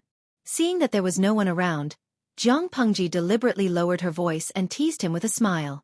"With such a virtuous husband, what more can I ask for?" Suddenly, the heat climbed from Wei Ci's collarbone to his ears, making him embarrassed and unnatural. Zhang Pengji loved to see Wei Ci's embarrassed look. Every time she saw it, her mood would be better. She stopped while she was ahead and changed the topic with a smile. "It's a pity for Han Mei. If it wasn't for the evildoer, maybe he'd be the real god's favored one now. He was a winner in life, but he was ruined by a girl from another world who didn't know what to do." Xueqi was pitiful, Li Yun was pitiful, and the real Wang Huiyun was even more wrong than Do Yi. Zhang Pengji had seen the rubbing of Wang Huiyun's manuscript. In terms of talent, even the famous people of the time were inferior to her. Maybe after a few hundred years, she could still be a talented woman praised by the people of the future. Now, probably only the suspected talented slut was left. She cheated on her marriage for no reason, cruelly attempted to kill her husband and son, went crazy and seduced the 3 brothers of the royal family, followed the eldest brother, then the second brother who usurped the throne, and finally had sex with the 3rd brother, Prince Chongshou. She was willing to become a concubine even if she fell out with her family. The future generations wanted to adapt her story into a television series, but they couldn't even clear her name. Zhang Pengji didn't know whether to say that the woman from another world was brainless or that the system was too disgusting. The model couple who loved each other were not only separated by life and death, but the family of 3 also fell apart. If the same thing happened to her, she would make the woman from another world pay no matter how poor she was. She was feeling sorry for Li Yun's family, but Wei Ci's words stunned her. "Evildoer? What evildoer?" He looked puzzled. Zhang Pengji then realized that Wei Ci still didn't know about the woman from another world. She frowned and generously shared the gossip with Wei Ci. She also wanted to know if the system was involved in Wei Ci's life. She didn't know why, but she felt that something was wrong, like a puzzle that was missing a few important pieces. Han Mei's mother, Wang Huiyun, was possessed by an unknown evildoer when she gave birth. Xueqi noticed that the person next to him had changed her mind and was trying to use Master Liaochen to get rid of the demon. However, the evildoer was quite capable. He had noticed the news one step ahead and made the first move to ambush Xueqi and the monk, Han Mei, who was still in swaddling clothes. Xueqi was lucky enough to escape, but unfortunately, he lost his memory. He and Han Mei ended up stranded in Wanzhou. The evildoer used Wang Huiyun's body to serve 2 sovereigns and 1 king, giving birth to a son and a daughter. His son is the 4th prince of Dongqing Wuma Jun. His daughter is Lu Huan, who was adopted by my father. After that, the evildoer hooked up with the emperor of Zhongzhou. She gave up her position as the imperial concubine and went to Zhongzhou to repeat the same trick. She took over the body of the eldest daughter of the Du family and entered the palace to become the empress. Oh, that's right. She also wrote the famous 4 self-accomplishment classics for women. This piece of gossip made Wei Ci dumbfounded on the spot.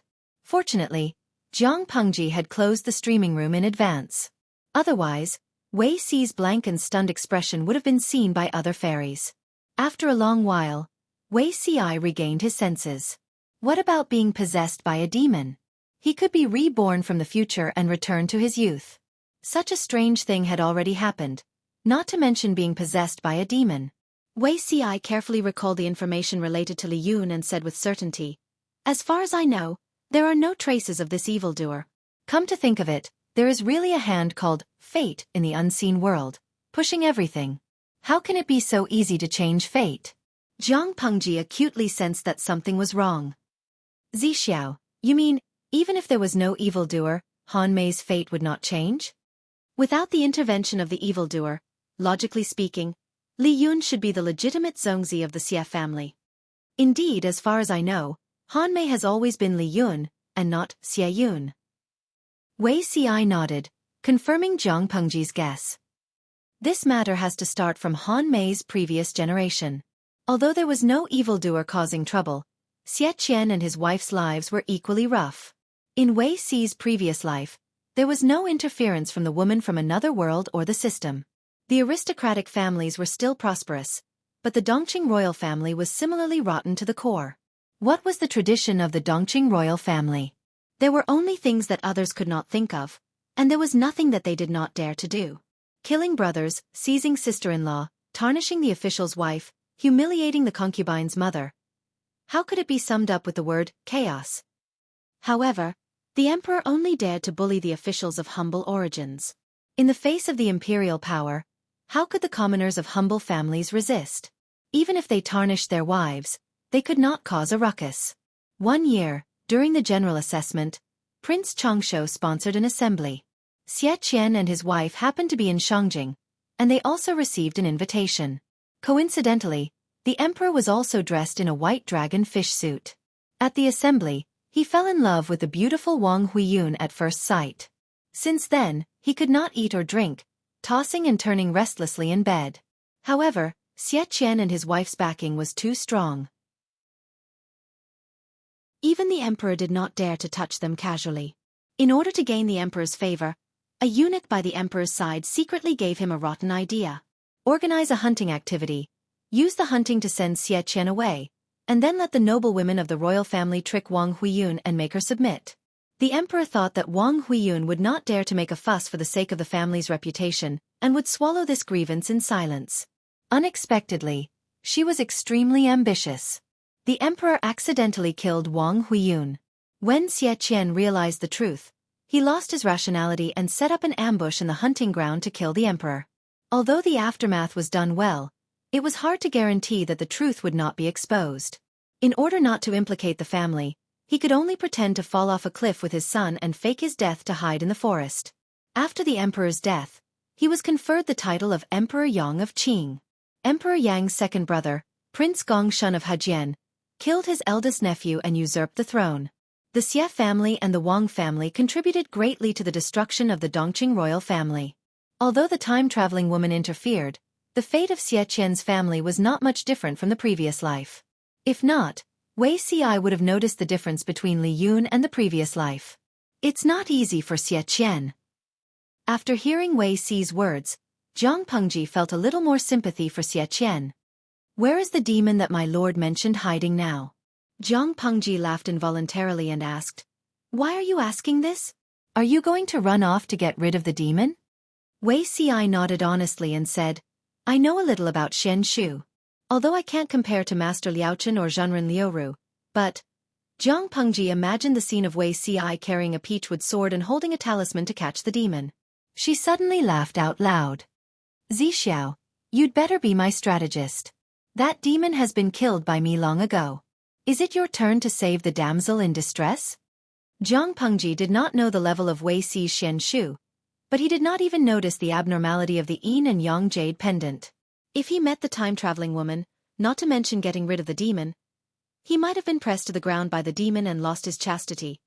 She could cook the frog in her house.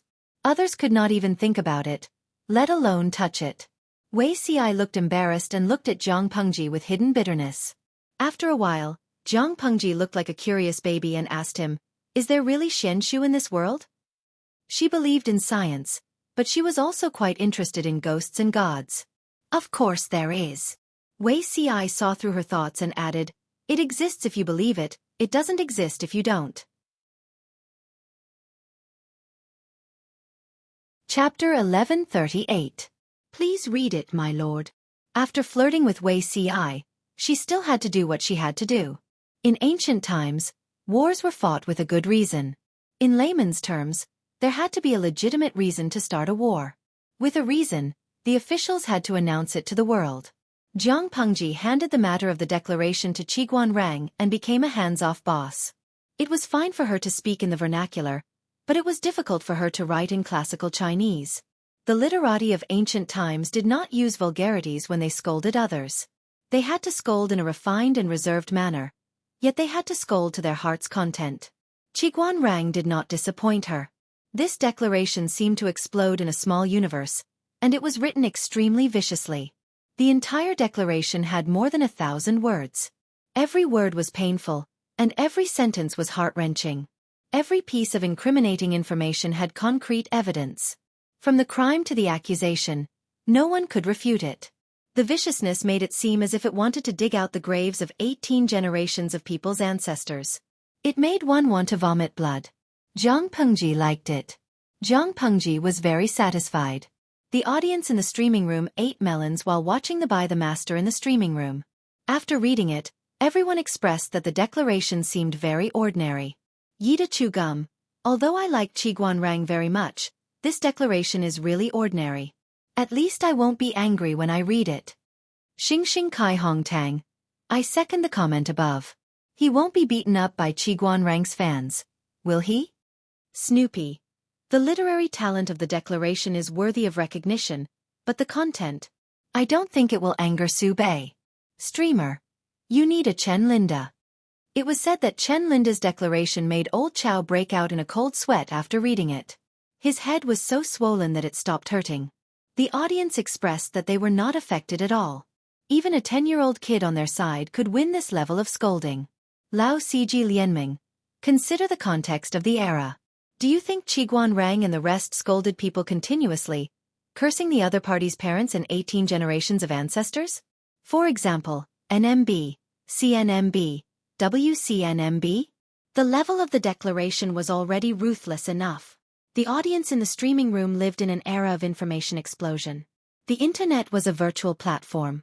People could vent their inner darkness to their heart's content, cursing other people's female relatives for no reason. In ancient times, there were naturally people who were full of vulgarities. However, for scholars like Qiguan Rang, who had been well-read since young, it was probably more difficult for them to open their mouths and say, "Mother *****, than for the streamer to unify Jojo. If this declaration of war is issued, Su Bei will definitely bear a grudge against Wen Zheng. Jiang Pengji teased him with a smile, but Qiguan Rang did not budge. So be it. As long as his lord didn't lose, he didn't need to be afraid of how many people would hate him. All right, use this declaration of war and send it out, Jiang Pengji said. I can already imagine Su Bei's ashen face and the look on his face as he vomits blood. Qiguan Rang bowed and said, "Yes." Once the declaration was announced to the world, Su Bei quickly received the news. Su Bei's reaction was more intense than Jiang Pengji had imagined. He was so angry that his chest rose and fell rapidly, as if he would stop breathing at any moment. Lanting, did Lu Shi really say that? Su Bei extended his finger and pointed to the north. He looked as if he had suffered a great blow. Not only was his face ashen with anger, but even his breathing was labored. The declaration of war has already been sent out. I'm afraid it won't be long before all the feudal lords know about it. Han Yu mercilessly stated the truth. Su Bei choked on his words. He was so angry that he wanted to slap the table to vent his anger, but his years of upbringing allowed him to restrain himself. Who didn't know how to send a declaration of war? If Lu Shi dared to make the first move, don't blame him for retaliating. His subordinates had never lost a battle of insults. Don't be fooled by Su Bei's tendency to value the aristocratic families and despise the poor. He didn't blindly value them. At least the aristocratic families that he valued had real capabilities. For example, the officials in his tent were all famous scholars who had made it onto the annual evaluation list. In terms of overall literary talent, Jiang Pengji's side was really not up to par. While preparing for a counterattack through public opinion, she also plotted to regain her dignity. The declaration of war had already been sent out. The arrow on the bowstring had to be fired. This battle had to be fought even if they didn't want to.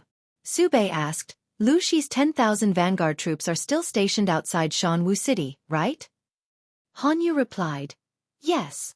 Find a reason to take it down. How can we allow the enemy to linger on the side of our bed? The 10,000 elites under Lu Shi's command are comparable to an ordinary army of 30,000. If we allow them to train outside Shanwu City, I don't know how the world will ridicule me. It's better to eradicate them and give Lu Shi some warning. Su Bei said angrily. At this moment, he made a decision in a very straightforward manner. There was no trace of his usual hesitation. Han Yu replied, yes. Even if they allowed the enemy's elites to linger on their own territory, they couldn't do it this way. Qin Gong and Su Bei had a grudge against each other for murdering their master. That fellow would definitely find an opportunity to avenge Su Fei. If this vanguard troop was eliminated, it could suppress Jiang Pengji's morale and boost the morale of the army. Secondly, it could give Jiang Pengji a little warning. If there was only Qin Gong, Su Bei's plan would have a high chance of success. The 10,000 elites might have been swallowed up. However, besides Qin Gong, there was also Yang Si who assisted him in the vanguard. Yang Si was not an outsider. He had interacted with Su Bei for 2 years. How could he not know Su Bei's character? When he saw the declaration of war, he slapped his thigh. He scolded, what a good Qiguan Wenjing. You scolded to your heart's content. But it's hard on these old bones of mine. Qin Gong was shocked by him. His face was full of confusion. Cheng Yuan asked, what is the meaning of this, military counselor? Yang Si replied, Su Bei is the most petty person. Wenjing used the declaration of war to scold him. He can't find trouble with the Lord. So why not use us as an example? If nothing goes wrong, there will be movements in Shanqing after dark in the next 2 days. They will ambush our camp. This is not a place to stay for long. Based on his understanding of Su Bei, this troublemaker was usually as indecisive as a young lady. When he was agitated, he was especially decisive. The situation was tense. It was better to retreat first. If it was a small-scale battle, 10,000 elites would definitely be enough. However, when they had rushed to support Su Fei, the army had not brought any extra military equipment other than rations and other necessities. Without siege equipment, they would not be able to cause much damage to Shanqing. Instead, they would lose their lives. A real man knew when to yield and when to stand tall. If they could win, they would fight. If they could not win, they would strategically retreat. Yang Si thought for a moment and decided to retreat. The Lord's army is not far from Hu County. If we retreat now, we can rendezvous with them. Qin Gong was speechless. At this moment, Yang Si was exceptionally glad that his lord valued the delivery of intelligence. If this declaration of war had been sent 2 days later, they would not even know how they were killed by Su Bei's schemes. If we retreat now, we will definitely alert Shanqing and cause them to pursue us. Qin Gong frowned and suggested, why don't we wait for the sky to turn dark and leave the tents and bonfires as they are? Then, we can lead the soldiers and retreat slowly. By the time they discover us, we will have already retreated far away. As Yang Si expected, Su Bei gathered his troops and prepared for a night attack. However, they pounced on empty air. By the time the army arrived, there was not even a shadow left, let alone a human figure. Yang Jing Rong. Su Bei's first reaction was to think of Yang Si. Instantly, he felt a toothache. Did he smear oil on the soles of his feet? Chapter 1139. Xueqi looked at the gloomy Su Bei and volunteered himself. My lord, judging by the time, they haven't gone far. Do you want me to lead some men to chase after them? Su Bei suppressed the anger in his chest. He didn't show any extreme reactions on the surface, but in his heart, he had already criticized Xueqi countless times. Of course we have to chase after them. Once we catch up, we will kill them without mercy. Su Bei recalled the order he had read during the day and his heart ached even more. He couldn't make an example of Jiang Pengji or Qiguan Rang, but he could use Xueqi and his men to repay some of the interest. Hu County was considered his home ground. If he allowed a few outsiders to do as they pleased in his territory, would he still have any face left? Xueqi replied, Yes, my lord. He was about to leave when Han Yu, who had accompanied him, said, Officer Xie, please wait. You aren't familiar with the terrain here. Let me go with you. Although the terrain of Hu County was flat, the mountain range near Shanqing was complex and rugged. It was the best place for an ambush. Xueqi wasn't familiar with the terrain near Shanqing. If he chased after them rashly, he was afraid that he would be fooled by Xueqi. Han Yu's actions made Xueqi feel grateful. He looked at him with a joyful expression. Thank you, military advisor. Xueqi and Han Yu led the troops in pursuit. Without a professional scapegoat, the officials under Su Bei's command didn't dare to go against the wind, for fear of angering their lord. Everyone was silent. Su Bei looked at the burning campfire in the enemy's camp. The anger in his heart grew. Burn it, burn it. It's an eyesore. Su Bei ordered his men to burn down the camp. Watching the fire burn, the anger in his heart dissipated a little. Unbeknownst to him, the fire spread up to the sky. It was as if an orange sun was about to rise from the horizon. In the distance, with his strong eyesight, Qin Gong faintly saw a red glow in the direction of the original camp. He admired Xueqi even more. Military advisor, look. Our camp is on fire. That bastard Su Bei has really flown into a rage out of humiliation. Qin Gong reminded Xueqi. Xueqi's reaction was very lively. Ha ha ha. If it wasn't for this reaction, he wouldn't be Su Bei. In the eyes of the enemy, Xueqi's reaction was extremely annoying, but in the eyes of his teammates, it was cute, lively, and humorous. Qin Gong imagined Su Bei stomping his feet in anger. His mood was extremely good, and the corners of his mouth curled up slightly. When Cheng Yuan saw that the two of them were so happy, he could not help but pour a bucket of cold water on them. According to the military advisor, Su Bei is a narrow-minded person. Not only did he burn down the tents to vent his anger, he will definitely send troops to chase after us. Cheng Yuan frowned and worried. They took advantage of the night to leave. In order not to expose their tracks, they did not even dare to light a torch on the way. Although the soldiers were strong, the mountain road was rugged and difficult to traverse. There were no torches to illuminate the way, so the speed of the army was greatly hindered. On the other hand, Su Bei's pursuers did not have to worry about this. Their speed of pursuit was definitely faster than theirs. In less than 4 to 6 hours, he would definitely be able to catch up to them. Xueqi replied, Of course Su Bei would send troops to pursue us. If he didn't do so, would he be the narrow-minded Su Bei? Since they had already shed all pretense of cordiality, Xueqi spared no effort in defaming Su Bei. Cheng Yuan's eyelids were half-lidded.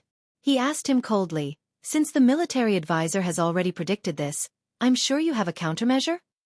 Xueqi replied, What is real is fake, and what is fake is real.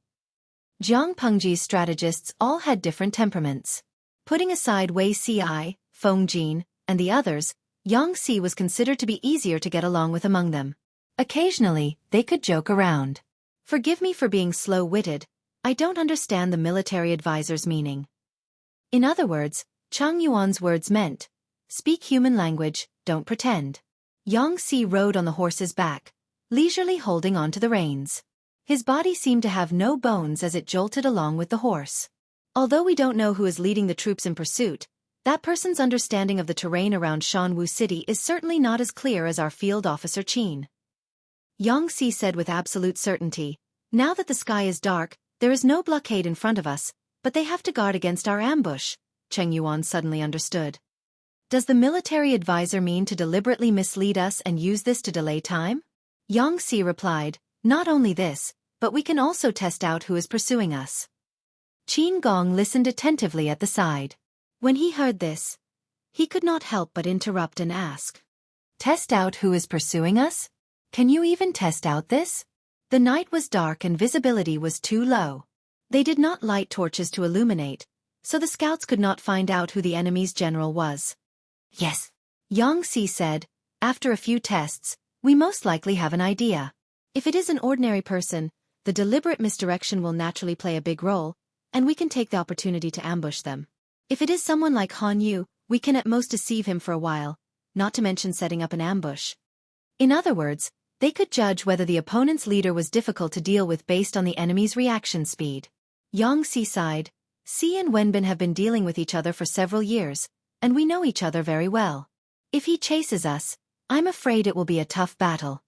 Qin Gong said, the military advisor will certainly not lose to him. Yang Si smiled cheekily. That's natural. Han Wenbin is still too much of a gentleman. Naturally, he will not be able to defeat Si. After hearing this, Qin Gong and Cheng Yuan fell into a strange silence. Didn't Yang Si's words mean that he was even more shameless than Han Yu? Qin Gong was very familiar with the terrain around the Barbican. After all, he had led the soldiers under his command to train in these places. In order to prevent the enemy from being one step ahead of them, Qin Gong also carefully selected a route that was suitable for an ambush, but without taking a shortcut. This night was destined to be thrilling. It is indeed Yang Jingrong's doing. She is very good at hiding the truth. With the light of the torch, Han Yu could barely see the surrounding terrain. It was a col, narrow on the outside and wide on the inside, which was very suitable for an ambush. Han Yu dared not gamble with the lives of his soldiers, so he could only send someone to investigate. The scouts reported that there were traces of an ambush near the colonel. If the scouts didn't find anything, Han Yu would have been a little worried. But when they said that they found shadows of people lying in ambush, he was not worried anymore. Military advisor Han, is there an ambush on the other side of the col? An ambush? Before Xueqi could finish, Han Yu said with certainty, I'm afraid not. If it was someone else, this col was indeed a good place to set up an ambush, but Yang Si was different. He liked to do things in the opposite direction. In places that others thought were impossible to set up an ambush, he liked to play some tricks to catch people off guard. Xueqi frowned. He ordered the army to temporarily rest and reorganize while he sent someone into the col to test the situation. Just as Han Yu had guessed, the shadows that the scouts found were only the maze that Yang Si had set up. Although there were traces of an ambush on both sides of the col, there were actually no soldiers lying in ambush. There were only piles of stones and withered branches and weeds. Under the cover of the night, it was extremely difficult to tell whether it was a human or something else. The shadows were very good at fooling people. At least the scouts were fooled. Han Yu frowned and said in a low voice, continue to chase. If we don't catch up with them by dawn, the army can prepare to return. Xueqi was in a dilemma. If so, the Lord, Han Yu said, it's okay. I will explain everything to the Lord. The night was dark. Yang Si didn't dare to light an open fire, so the marching speed was greatly reduced. Once the sun rose, they would be able to see clearly. Wouldn't they be able to run fast? Chapter 1140. Military Advisor Han, it's less than an hour before daybreak. Xueqi looked at Han Yu with a serious expression. His sword-like eyebrows were tightly knitted together. Throughout the night, the closest distance between them and the enemy was less than a quarter of an hour's walk. However, the enemy was cunning and they managed to widen the gap. The enemy seemed to have calculated everything and always escaped at the most critical moment. They were right in front of their eyes, but they couldn't catch them. As Yang Si said, Han Yu was too much of a gentleman. He was at a disadvantage when he met a guy like Yang Si who faced the wind head-on. Not only was his positioning a mystery, but his maneuvering was also breathtaking. Less than an hour? Han Yu looked up at the night sky and blinked his dry eyes. He only felt better when he forced tears out of his eyes. It was a big burden for Han Yu to stay up all night and follow the army to chase after the enemy. Xueqi said, they should be able to reach the border of Sichuan Plain before daybreak. The night sky was much lighter and the visibility was much higher than before. It was less difficult to travel. Sichuan Plain? Xueqi sighed. We miscalculated this time. We shouldn't have waited until nightfall to launch a sneak attack. Han Yu said helplessly, Lu Shi's troops are not the same as ordinary elites. If we had chosen to fight face to face, it wouldn't have been difficult to kill 10,000 people, but it would have been a great loss. How could the Lord agree to a deal that involved sacrificing 800 men to kill 1,000 of the enemy? Han Yu hadn't seen the combat strength of Jiang Pengji's elite troops, but according to his analysis, they were definitely the best in the world. If Jiang Pengji didn't have such confidence, she wouldn't have dared to attack Xubei after tearing apart the Mengs and the northern borderline. Releasing the dragon into the sea and the tiger back to the mountain. Xueqi's eyes flashed with a trace of seriousness. There will be endless troubles in the future. Han Yu snorted and said, It's not that we can't stop them. Yang Si had played a trick on him all night. If he didn't get back at him, he would be seen through. Sichuan Plain is a good place. Xueqi was confused. He didn't understand what was so good about Sichuan Plain. Yang Si said, Speaking of Sichuan Plain, what do you think of first? Xueqi was originally from the north. He was half a northerner, so he didn't know much about the south. However, if we were talking about the Sichuan Plain, Chang Sichuan? Exactly. Han Yu said. Yang Jingrong dug a pit for herself and jumped into it unknowingly. Why do you say that? Han Yu answered, The Chang massacre at Sichuan. It tells the story of how Prime Minister Huang Fu killed 500,000 Rotan armored soldiers of the Chang Wu tribe at the Sichuan Plain with the help of black oil and fire before the establishment of the Xia dynasty. Everyone knows about this, but does Commandant Xie know the details of the battle that year? Xueqi's knowledge of Sichuan butchering Chang was limited to the history books. Could it be that there are other inside stories? It's not really the inside story, but it's more detailed. Han Yu said, The historical records are not wrong, but they are too brief. The Qiangwu tribe was the ancestor of the northern borderline. Their horse riding skills were top-notch. They galloped like the wind and were almost invincible. Their advantage was speed. Prime Minister Huang Fu pretended to be defeated several times and sacrificed the lives of 20,000 soldiers to make the Qiangwu tribe lose their composure. Only then did he lure them into the Sichuan Plain. This was only one of his many plans. If the news of our army was not as good as the cavalry of the Qiangwu tribe, the cavalry of the Qiangwu tribe would be able to gather and break out of the encirclement. In order to avoid this, the Prime Minister built a secret beacon in the Sichuan Plain. Later, when the world was settled, these beacon towers were either demolished or abandoned. Han Yu sneered, 2 years ago, Yang Jingrong represented his lord, Lu Shi, to form an alliance with the Lord. For the sake of the overall situation, the Lord and Ling Wengong joined forces to fight against Wu Mashang, the county chief of Shanghai County at that time. At that time, they also fought to the Sichuan Plain. Yang Jingrong mentioned the beacon towers and reactivated the abandoned beacon towers to transmit information between the two places. Xueqi's eyes widened slightly. He could vaguely guess what Han Yu wanted to do. They could not catch up with Yang Si's army, but the beacon towers could transmit information much faster than riding a horse at night. By igniting the beacon towers and gathering the troops stationed in the Sichuan Plain in advance, they could besiege or launch a sneak attack. Even if they could not kill Yang Si and the others, they could at least make them flee. Yang Si was still unaware of all this. It'll be dawn in less than an hour. Yang Si rode on the horse and secretly moved his position. After riding for a long time, his buttocks were a little numb from the jolting. The skin between his legs was also sore from the chafing. I'm afraid that no one in their 70s or 80s will ever forget this night. The temperature in the mountains was rather low. Yang Si clasped his hands together and breathed into his palms. He looked tired from a sleepless night. His expression was tired, but his mood was very cheerful. Qin Gong laughed. Last night, it was all thanks to the military counselor's divine foresight. Yang Si hummed a little tune, feeling a little pleased in his heart. Han Wenbin will definitely stomp his feet in anger at this moment. Before dawn, the army should be able to enter the border of the Sichuan Plain. Cheng Yuan said, according to Su Bei's reaction, it will take half a day for the news to reach Sichuan. There are few troops stationed there and the defense is not strong. We can take advantage of their unpreparedness and force our way out.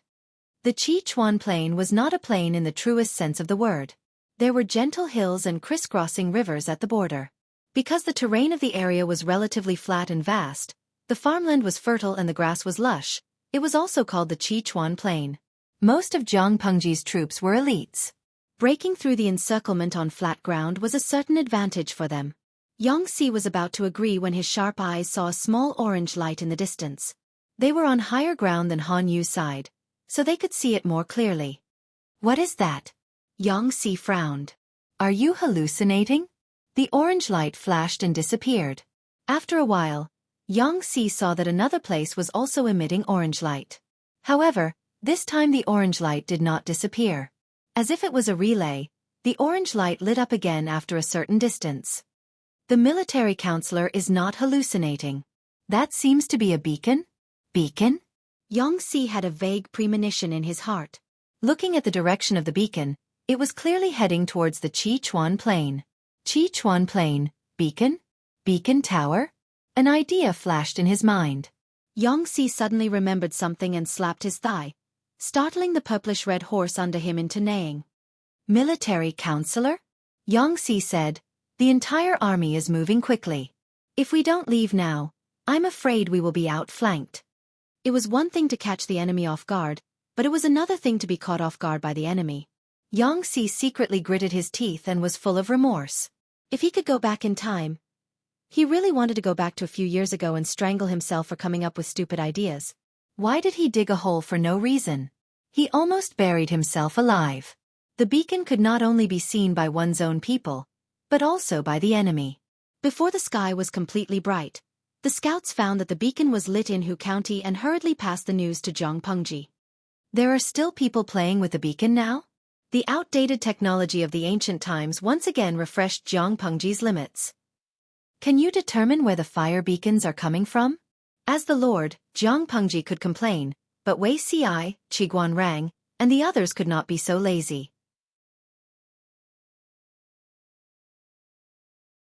Chapter 1141.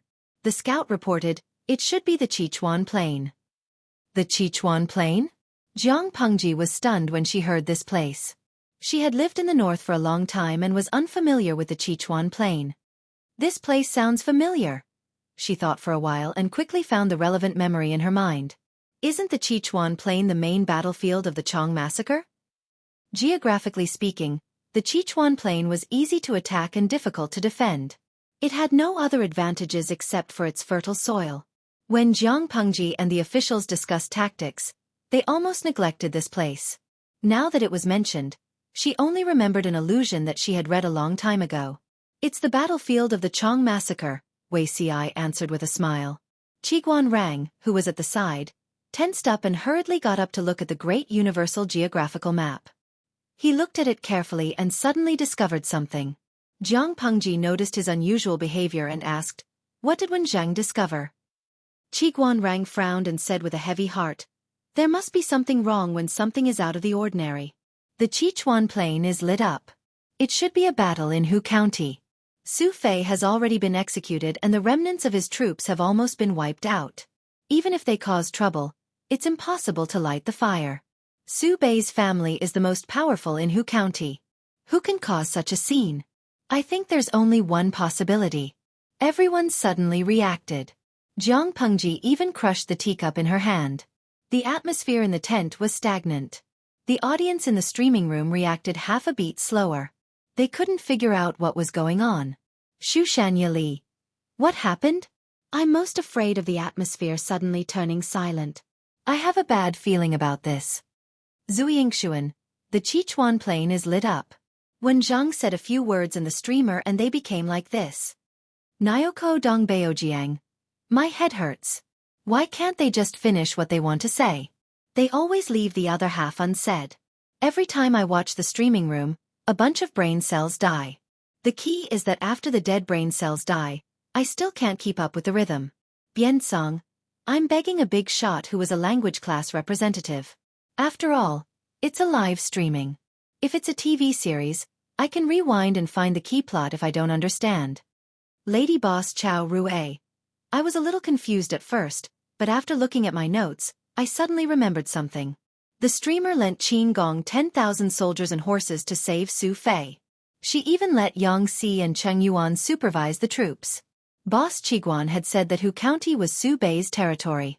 The remnants of Su Fei's troops could not stir up any waves.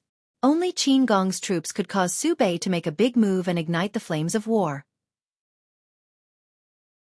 This was not difficult to analyze, but the time span in the live broadcast was too long. Many viewers did not remember what happened more than a month ago. There were only 850,000 seats in the live stream room. With billions of people fighting for the seats in the two dimensions, the flow of viewers was too high. Apart from a few internet superstars who were like big shots living in signal towers, almost no one could guarantee that they would stay in the live broadcast room every day. After the big shots analysis, the slow-witted audience was so shocked that they dropped the melon in their hands. Xueqi, oh my, does this mean that Rongrong is in danger? For a moment, Yang Si's fans were in an uproar, and related topics quickly dominated the news. He had no choice but to be anxious. Yang Si only had a total of 10,000 troops. If he stayed in the enemy's territory, wouldn't he be sending a fat chicken to his door? Yang Si was not an NPC that could be respawned. He was a living person who lived in another plane, and he was their favorite idol. The live stream room also used a few years to tell the audience a bloody truth. War was cruel. If Yang Si was going to die, he would really die. The audience was so anxious that they were burning with anger. Jiang Pengji threw the remains of the teacup aside with a calm expression and asked Qiguan Rang, "How many days is it from here to Sichuan Plain on foot?" "At least 3 days, at most 5 days. This number was already very optimistic. If they encountered any obstacles, they might be able to delay it for a few days. Jiang Pengji's eyes were slightly cold. Her left hand held the hilt of the god-slaying sword that hung on her waist. She said coldly, "Gather the troops. 10,000 is enough." After all, they were going to rescue people, not to fight head-on. If there were too many troops, it would be easy to delay them. Qiguan Rang suddenly raised his head and looked at her. The people under the tent stepped out to stop her. "My lord, we must not go deep into enemy territory alone. If something unexpected happens..." "Something unexpected happens?" Jiang Pengji sneered and said, "It's impossible." Qiguan Rang could not help but give Wei Si a look. Feng Zhen, Feng Jin, and the others were all at the rear. Currently, the strategists who followed the army were him and Wei Si. Fear was one thing, but if Wei Si could persuade his lord, it would be a good thing. Unbeknownst to them, Wei Si was also feeling bitter. In his previous lives, he had been with his lord for decades. He was already very familiar with her.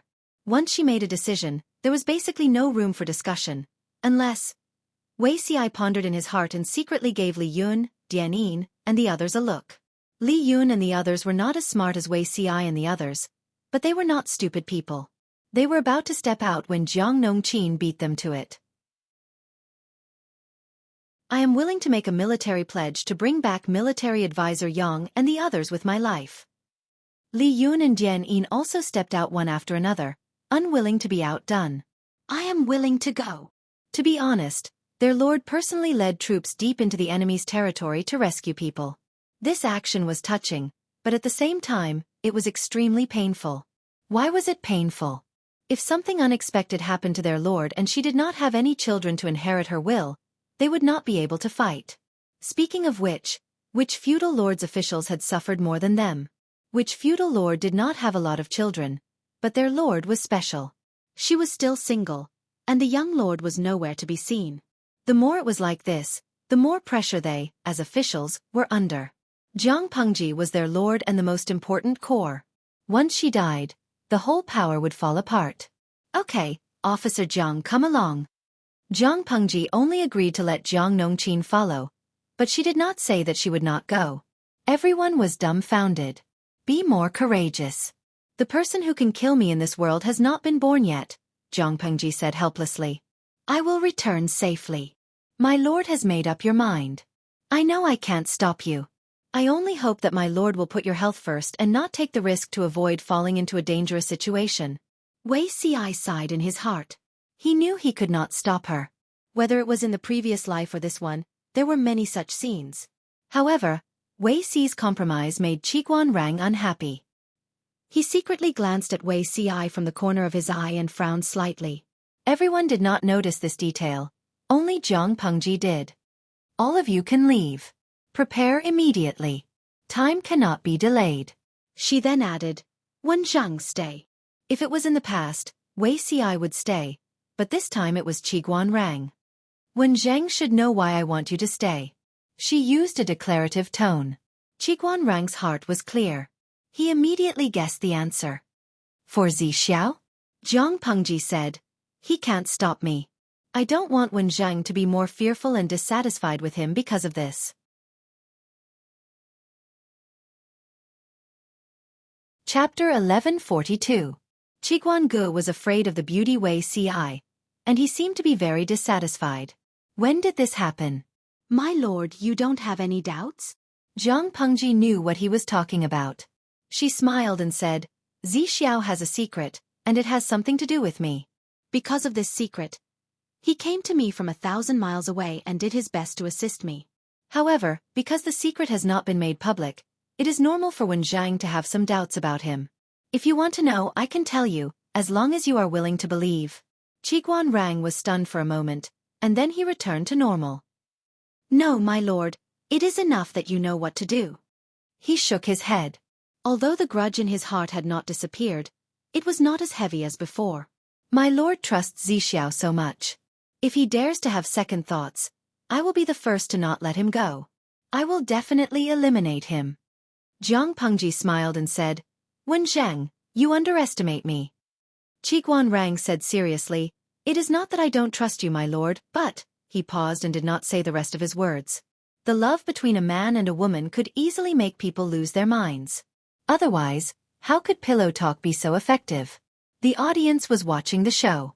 Qiguan Gu was really a warrior to say something like, eliminate Wei Ci, in front of the streamer. Even if it was a show of loyalty, wasn't he afraid of being put in a difficult position in the future? Thinking of Qiguan Rang's usual low-key and cautious style, the audience unanimously believed that he was not a person who liked to court death. He dared to say so he must have a certain degree of confidence. For example, Jiang Pengji's trust in him was no less than her trust in Wei Ci. After the troops were organized, Jiang Pengji did not dare to delay and immediately set off with the troops. Yang Si accidentally dug a hole for himself and almost buried himself alive. Han Yu used the fire beacon to send a message to the troops stationed at Qichuan Plain. Before Yang Si and the others arrived at the border of Qichuan Plain, the troops stationed there had already organized their troops to intercept them. Yang Si gave up the idea of breaking through the encirclement. Breaking through the encirclement at this time would be courting death. The enemy was already prepared, and the effect of the sneak attack was far from what he expected. Even if he could successfully break through the encirclement, the delay would be enough for Han Yu to lead the troops to catch up. By then, he would face the awkward dilemma of being outflanked. Instead of that, it was better to play hide-and-seek with them and delay time. Yang Si's rogue tactic had a term in the game, kiting. Qin Gong advocated breaking out of the encirclement, and so did Chang Yuan. No one wanted to sit back and wait for death. 2 against 1, Yang Si's decision seemed strange. Qin Gong was very respectful to Yang Si because of the sock puppet, 5 tastes. Even if the two of them had different thoughts, he would still consult Yang Si seriously. Yang Si gave Qin Gong a look that said, "You are worth teaching." He continued, "Su Bei's troops aren't the only ones who can see the beacons on the Qichuan plains. Our lord can see them as well." Qin Gong was surprised. "But military counselor, I don't think I've received any news from the lord recently. If they wanted to see the beacon fire, then their lord's army could not be far from Hu County." But Qin Gong didn't remember receiving any news about his lord's army. Yang Si smiled and said, "Could it be that Fengjing has forgotten the declaration of war? Based on the distance the lord took to send the declaration, the distance should not be too far." Qin Gong's eyes lit up, as if he had opened the door to a new world. Cheng Yuan asked, "Military advisor Yang, are you saying that the lord will send troops to support us?" Yang Si replied, "Yes, there is at least a 60% chance of success. There are many shrewd men under the lord's command. How could they remain indifferent when they see the beacons on the Qichuan plains? I'm sure they can guess our predicament and will definitely send troops to support us." Before the arrival of the reinforcements, Xueqi had to preserve as much of his combat strength as possible. Perhaps they could even kill a wave of enemies. Xueqi's courage was greater than the heavens. They were already in a precarious situation, yet he could still optimistically think about killing the enemy. Qin Gong said awkwardly, "However, the terrain of the Sichuan plains is flat. It's not easy to hide." Xueqi replied, "You don't have to worry about that. I have my ways." As a result, Xueqi lost track of the enemy halfway through the chase. The scouts searched several times but couldn't find any traces of the enemy's army. How could more than 10,000 people disappear into thin air? Could they have grown wings and taken to the sky as a group? The scout cursed in his heart and braced himself to pass the news to Han Yu and Xueqi. They were about to catch up, but those bastards had disappeared without a trace. Han Yu pondered for a while and asked in a hoarse voice, "Is there a river nearby?" The scout thought for a while and said, "There is indeed one." "Is the river deep? How wide is it?" The scout didn't go down to check, so he didn't know how deep the river was, but he knew its width. "The river is more than 20 feet wide. I don't know how deep it is." Han Yu held back the blue veins that were throbbing and squeezed out an ugly smile. "Go and check it out." Xueqi understood. The military counselor suspects that they crossed the river and hid their traces. Soon, the scout came back to report the news. Because of the terrain, there wasn't much sand on the riverbed. The deepest part of the river was only as deep as an adult's chest. Han Yu said with a headache, using the water to escape. Yang Jingrong is really capable of anything. It wasn't winter or late autumn, so the river was cool. It would be nice to go for a swim. Search along the river and pay close attention to the beacons. Report to me as soon as you find any traces of the enemy. Unexpectedly, Xueqi didn't choose to break out of the encirclement.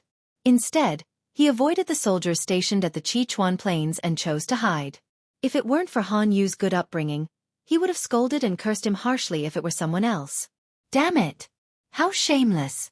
Xueqi said, "Don't be angry, military counselor. They are marching and swimming. They won't last long. At this pace, they wouldn't even need to do anything. They would tire themselves to death." Han Yu looked serious. He thought that Xueqi must have something to rely on if he dared to do this. "Colonel Qin, are you okay?" Xueqi was a weak scholar. He didn't know how to swim, so he swam all the way with the help of the soldiers. Except for his wet clothes, he didn't look bad. In contrast, Qin Gong, a standard military general, looked a bit bad. He was panting, his cheeks were red, and his forehead was sweating. His wet clothes were sticky, but he couldn't take off his armor, in case the enemy suddenly appeared and caught them off guard. "I'm okay." Qin Gong adjusted his breathing and glanced at the other soldiers. After a little rest, they returned to normal. They seemed to be very familiar with such behavior. None of them complained. Xueqi saw through his mind at a glance. He smiled and said, "My lord said that she would give you 10,000 elites. She won't cheat." After a short rest, the army set off again. They swam along the river at a very fast speed. The enemy couldn't catch up with them in a short time. Xueqi was thinking about what to do next. It would take time for the reinforcements of the Lord to arrive. He had to delay as much as possible. He would play hide and seek during the day and recuperate in the mountains at night. With a general idea, Xueqi was happy again. With his character, once he fell into the hands of the enemy, he would definitely be killed first and report later.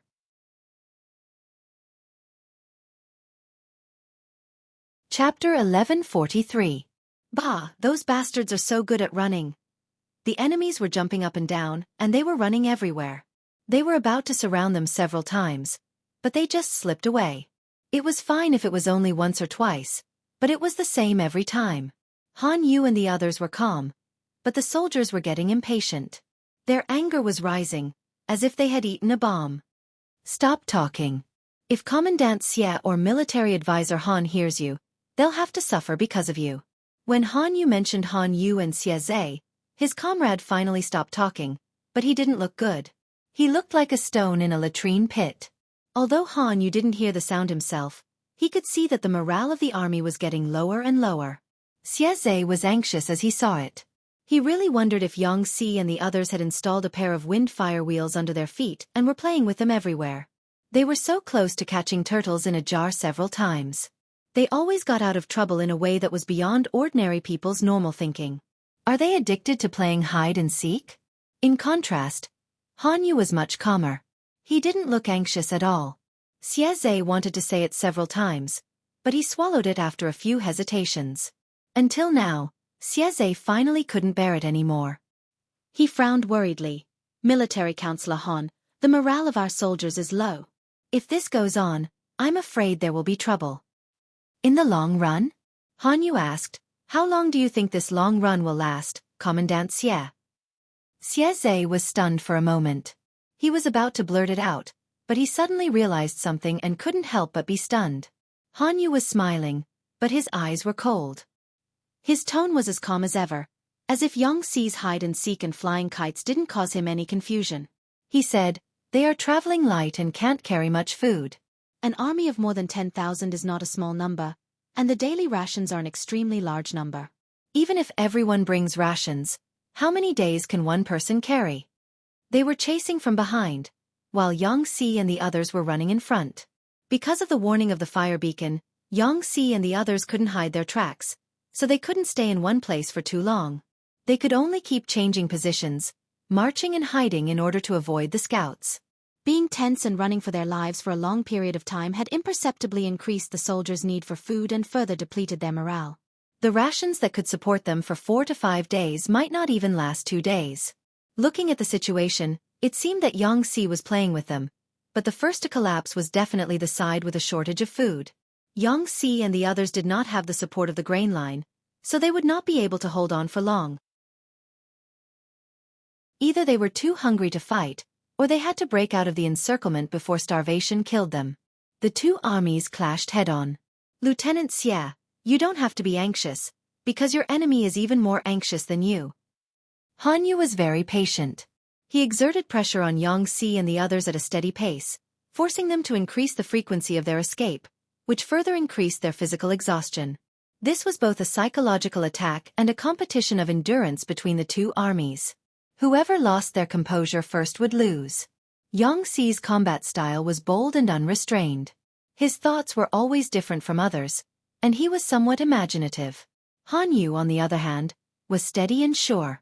He conformed to the rules, but he didn't stick to the traditional way of thinking. He was meticulous and steady, and he was very calm. Just as Hanyu expected, Xueqi's side encountered the predicament of food shortage, and they could only hold on for one more day. After that day, they could only fill their stomachs with water for the rest of the time. Seeing this, Qin Gong's young face was dyed with worry. "Lieutenant Qin, why are you so anxious?" Looking at his pale little face, Xueqi couldn't bear to stand by and watch. He waved at Qin Gong, indicating that he should come over and rest, and not be so tense all the time. Come, sit down and talk. Here is a bag of water. Drink it to quench your thirst." Qin Gong thanked Xueqi for his kindness.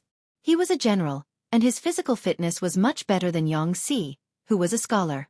At present, not only was there a shortage of food, but there was also a shortage of water. It was better to keep Xueqi's water bag for himself. Qin Gong couldn't help but say, "Military Counselor Yang, you are really not anxious at all," Xueqi said. "In a day or two, we will run out of water and food. How can I not be anxious?" Qin Gong carefully looked at his expression and said strangely, "If Military Counselor is anxious, how can you be so calm?" Xueqi asked in reply, "Is it possible that if I am anxious, food and water will appear out of thin air?" Qin Gong. This was the first time he heard someone say the words, "broken jar," in such a righteous and confident manner. Qin Gong said, "There is a shortage of food, and morale is shaken. In the end, won't we still become the enemy's turtles in a jar?" Xueqi smiled as he looked at Inspector Cheng Yuan and said, "It's true that there is a shortage of food, but the shaken morale is exaggerated." Qin Gong was stunned for a moment, and suddenly realized something. For an ordinary army, even if there was only half a month left, the morale of the army would be in a state of collapse, much less a day's supply.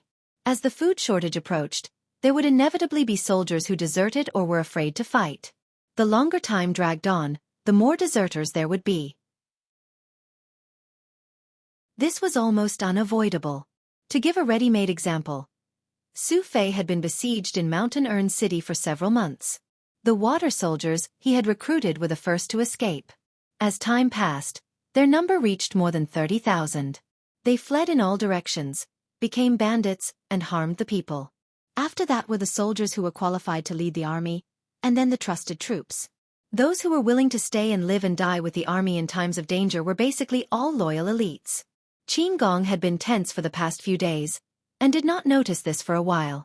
The army of more than 10,000 had fled east and west for several days, and their food and fodder were getting increasingly scarce.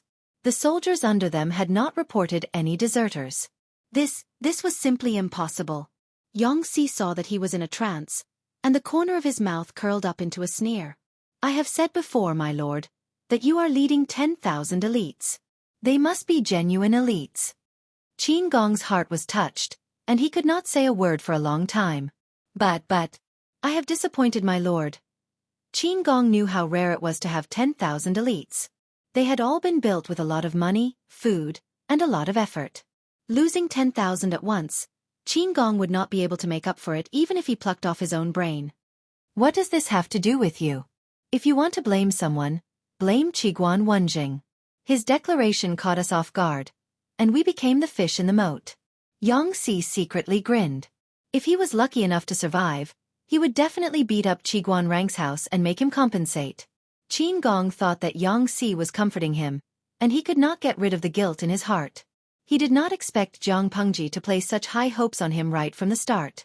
This trust made his heart feel sour, but at the same time very warm. Qin Gong endured it and racked his brain to find another topic to talk about. For a general, there was no greater sense of accomplishment than training a fierce army of tigers and wolves. He wanted to know who trained these 10,000 elites behind him. This question was a little difficult. Everyone has a share. Xueqi said uncertainly. Moreover, the birth of the elites is not all due to one person.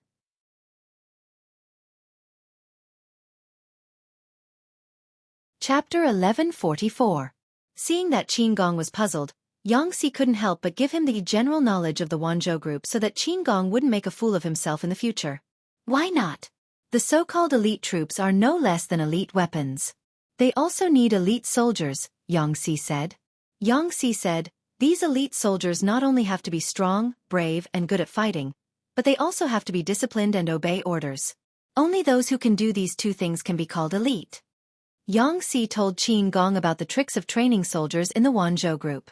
A strong body, brave and good at fighting, this is military strength. Strict discipline, strict execution of orders, this is military discipline. It was not difficult to do the former. There was only one word. Train. Train to the death. The training plan that Zhang Pengji had formulated for her troops had been used to this day.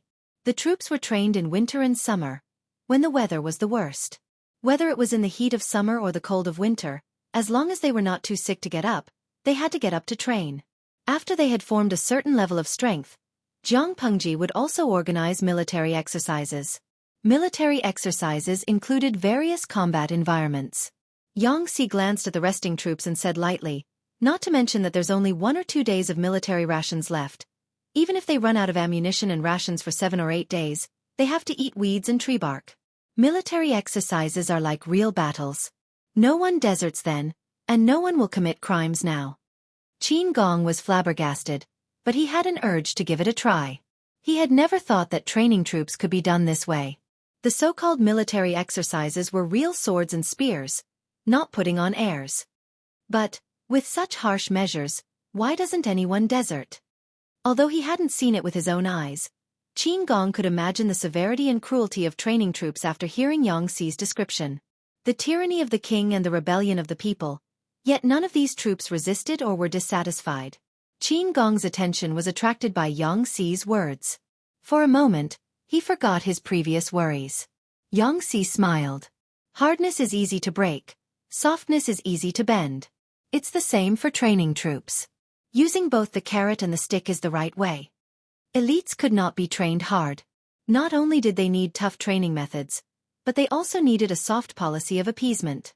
Soldiers were also human. They could not all be unparalleled loyal, and they could not be expected to use love to spontaneously pledge loyalty to Zhang Pengji. Yang Si pointed to the troops and said, "For them, the price of deserting or being passive is far higher than dying in battle." Qin Gong was dumbfounded. What kind of technique was this? Yang Si stretched out 2 fingers and said, "One is military discipline, and the other is welfare." Jiang Pengji had considered the issue of military discipline when she set up the army. She even put military discipline in the first place and formulated strict military rules. The soldiers were all peasants, and almost none of them could read. It was very troublesome to talk to them about military rules and discipline.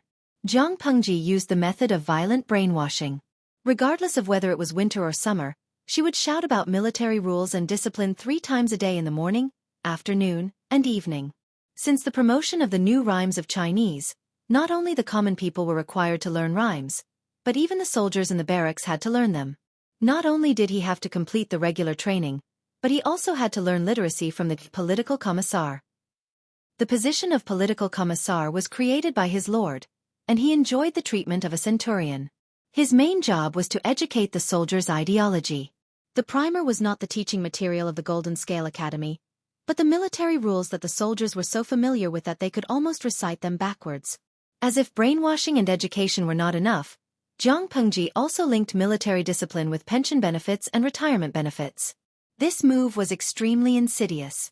Once the soldiers violated military discipline, they would be directly recorded in their files.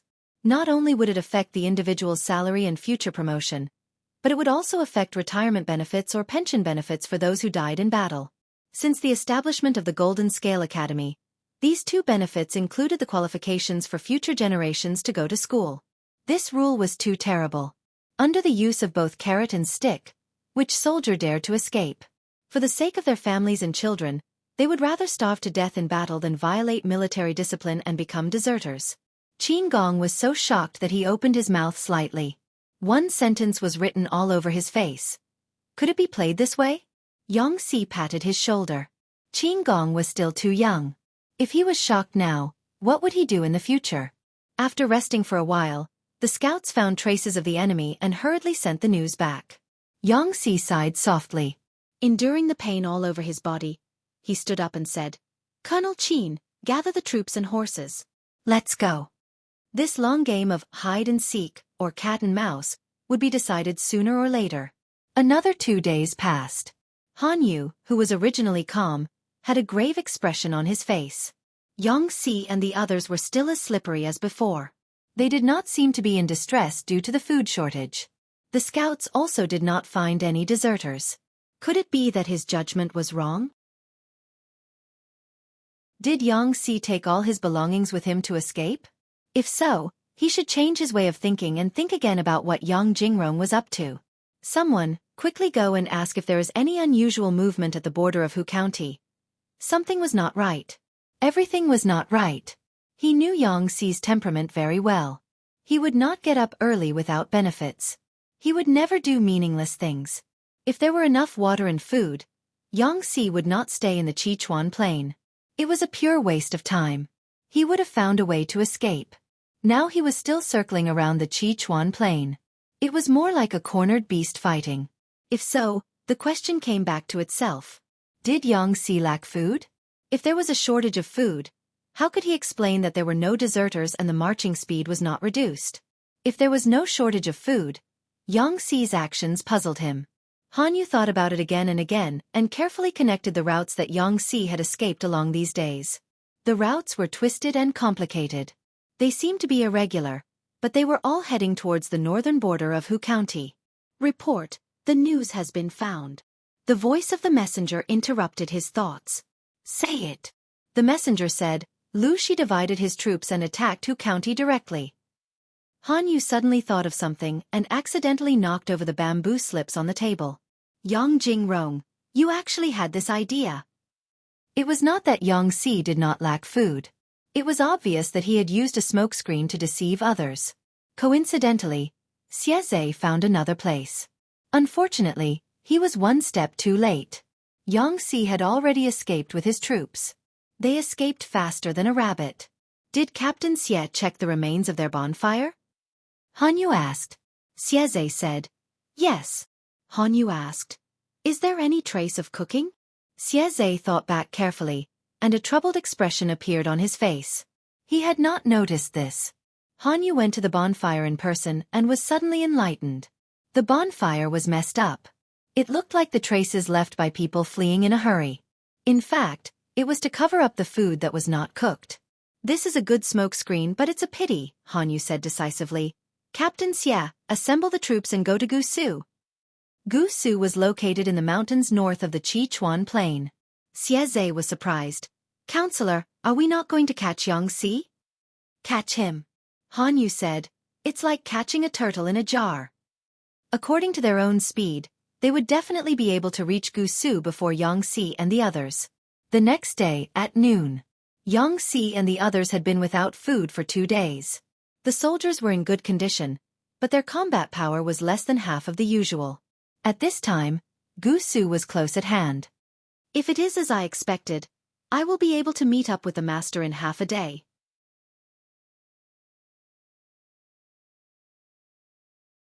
Chapter 1145. Fengjing. Tell everyone to be careful. I don't feel good about it. Yangtze looked around suspiciously. He had an inexplicable shadow in his heart, as if something bad was about to happen. Qinggong said, Okay, I will send the order to all the battalions to be on guard. Cheng Yuan asked, Did you notice anything wrong? Yangtze said, Gong Liao, who do you think our opponent is? Han Wenbin is one of Master Yuanjing's favorite students. It won't be easy to take advantage of him. Underestimating the enemy is a taboo for a military strategist. Underestimating the enemy will inevitably bring disaster to us. Send the order to the soldiers to be on guard. Don't relax at all times. We are not far from Gusu. Don't fail here. Because Cheng Cheng and Master Yuanjing were good friends, Cheng Yuan could occasionally enjoy Master Yuanjing's guidance. In Cheng Yuan's opinion, no matter how talented the knowledgeable old man was, it was not worth being surprised. The wind was blowing, and the leaves and grass were rustling. Han Yu was wearing a black Confucian robe. His long hair was tied into a crown. He had lost a lot of weight after days of running around. The blue veins on his forehead were clearly visible. He put his hands behind his back and looked in a certain direction. He could faintly see more than 10,000 soldiers and horses rushing toward Gusu like squirming ants. Han Yu fixed his eyes on them and found that the ants had changed from their previous loose posture to a marching formation that could be used for both offense and defense. Xueqi also noticed the change and said in surprise, Counselor Han, have they already found out? Han Yu said calmly, If they found out, they would have turned around and left this troublesome place. Why would they walk right into the trap? If it were someone else, they would be so happy that they would let down their guard and reveal a fatal flaw. Yang Jingrong is different. He is a cautious and suspicious person. The more dangerous the situation is, the more suspicious he will be. This caution will let him linger on for a little longer. Xueqi blinked and tilted his head to look at Han Yu's side profile. He always felt that his counselor did not hate Yangtze as much as he said. Not only did he not hate him, but he even considered him a confidant. However, the custom of the literati group was that the more confidant they were, the more ruthless they were. As a general, he could not understand it for the time being. If we can capture Yangtze alive, you can try to persuade him, Xueqi said. People with different principles cannot make plans together. Yangtze's principles are different from yours. Besides, Han Yu curled his lips into a sarcastic smile. For Yangtze, there is no one in this world who is more suitable for him than Lu Lanting. If he is captured, only death awaits him. A look of confusion appeared on Xueqi's face as he asked, Why is that? A fine bird chooses a good tree to nest in. Since Yangtze Rua was captured, whether it was for his future or for his family's life, submitting to the new master was the best choice. The military counselor had previously said that Yangtze was not a stickler for rules. In order to protect myself, what's wrong with seeking a new master? Han Yu didn't intend to explain in detail. Yangtze was the son of a prostitute. His status was even lower than that of a lowly person. In the eyes of his lord, Su Bei, it was hard for him to enter the upper echelons of society. If Yangtze was not lucky enough to be carried away by Yuanjing, who lived in the folk, what would his fate be now? Either they had died a long time ago, or they were just pimps that ran errands in brothels, waiting to be ordered around. Plot against the world and assist the feudal vassals? There was no need to even think about it. Yang Xi's status was destined to not be put in an important position by Su Bei. He was also a sensitive and proud person, so he couldn't accept such humiliation. Han Yu knew him well, so he would give Yang Xi a quick death. On the other side, the ominous premonition in Yang Xi's heart was getting stronger and stronger. He was almost in a state of panic. Something's not right. It was a sunny day, but Yang Xi broke out in a cold sweat. His hands were tightly gripping the reins. Get into formation, turn around and return. By the time the order was given, half of the army had already passed through the lonely gorge. The hills on both sides were lush with trees, casting shadows. Yang Xi's gaze was focused on the wild goose that was flying high in the sky. Qin Gong didn't doubt him and immediately gave the order. As soon as he gave the order, 2 flags with the words Su and Xie appeared on both sides. Yang Xi saw an old acquaintance. You don't have to leave now that you're here, Han Yu said condescendingly. Jing Rong, we haven't seen each other for a few months. How are you? How the F***ck? Yang Xi's face tightened, but he was swearing inelegantly in his heart. Han Yu wouldn't give Yang Xi any time to react. The prepared rolling stones rolled down from both sides of the mountain path, and the arrows were like a tide. He had originally planned to destroy more than half of Yang Xi's army, and then slowly nibble away the rest of the defeated soldiers. According to Han Yu's expectation, when half of the army was deep in the gorge, the front army would retreat in panic. It would definitely mess up the formation and cause a situation where people would crowd and block the mouth of the gorge. The front army couldn't retreat in time, and the rear army couldn't support, so the order would collapse. But Xueqi was surprised. They are indeed elites. They can still maintain the formation at this moment. The military counselor said that they have been out of food for a couple of days. They should have low morale and no fighting power. Now that I look at them, they are not that bad. It's a pity to bury them here. Xueqi didn't have the slightest intention of showing mercy even though he said it was a pity. Countless rolling stones and hot oil splashed down, and screams resounded through the entire gorge. Xueqi commanded the archers to shoot at the mouth of the gorge. The mouth of the gorge became the main target of the archers to destroy the support of the rear army and the retreat of the front army. Protect the military counselor. Qin Gong shot down the arrows that were rushing toward Yang Xi, but he only had 2 hands. How could he compete with the hundreds of archers of the enemy? More than a dozen shield soldiers raised their shields and formed a formation. They used the shields to block the stray arrows and protected Yang Xi and Cheng Yuan in the chaos. Yang Xi was in a mess. There was an arrow in his shoulder. If the arrow had been shot a little bit higher, it would have gone straight through his brain. Yang Xi spat out a mouthful of blood and said, "Bah! I played with eagles all my life, and I was almost pecked blind by an eagle." He let out a cry of pain, and his whole face scrunched up because of the severe pain. Finally, he swallowed it back. Qin Gong made sure that Yang Xi and the others were safe. Then he commanded the soldiers to form a formation and retreat. As long as they left the gorge, they still had a chance of survival. Hot oil splashed. Rolling stones and arrows were blind. They didn't care who was who. Whoever was hit by the rolling stones would be the unlucky one. For a moment, no one knew how many soldiers were injured by the arrows and crushed by the rolling stones. Their bones turned into minced meat and blood. Xueqi said, "Get the bow." He knocked the bow and pulled the arrow, aiming at Qin Gong below. The soldiers were already in chaos, and morale was shaken. Once the main general died, the army that was in a precarious situation would definitely collapse. The arrow pierced through the air and locked onto him as if it had eyes. Qin Gong felt a chill run down his spine, and a sense of danger rose to his head. He barely managed to shoot it down, but he couldn't dodge another stray arrow. The sharp arrowhead slashed across the side of his face, and blood stained his right eye.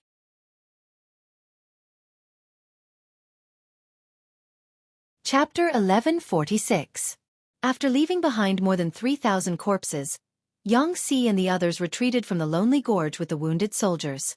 However, Yang Xi did not feel the slightest joy of escaping because they did not have enough supplies.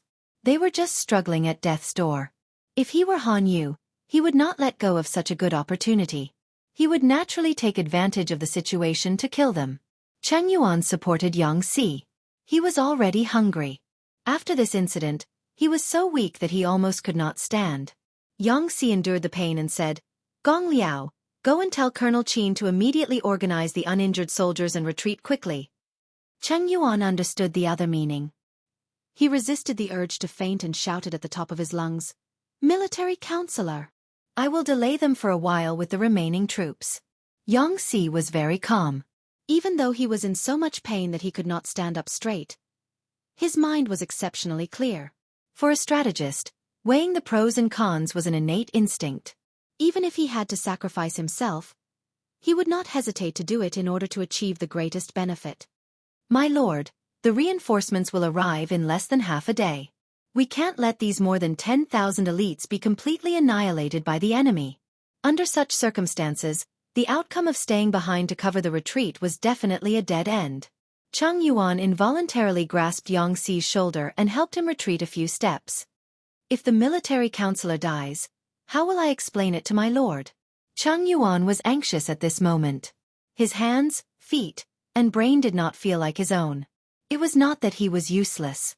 As a greenhorn, Cheng Yuan had too little actual combat experience and accumulated too little experience. Yang Si could not help but grin. Cheng Yuan was going crazy. He could still laugh in such a situation. "If I were alive, I would not have the face to see my lord." Yang Si smiled bitterly. He was too reckless and lost to Han Yu by one move. The elite troops that the lord had handed over to him were greatly damaged. How could he have the face to see Jiang Pengji? Cheng Yuan's breathing became rapid and heavy. Yang Si held his wrist tightly. He never thought that Yang Si, who was thin and weak, would have such great strength. Yang Si pushed Cheng Yuan away, and the other party almost stumbled. "This is a military order. How dare you disobey? As a strategist, you are indecisive and can't make a decision in front of the battle. Do you want to kill more troops in the future?" It seemed to be deafening, and Cheng Yuan was shocked. "My lord may not come. It is better to fight with our lives on the line. Leaving Yang Si and more than 2,000 wounded soldiers behind would definitely kill them." Yang Si said firmly, "My lord will come."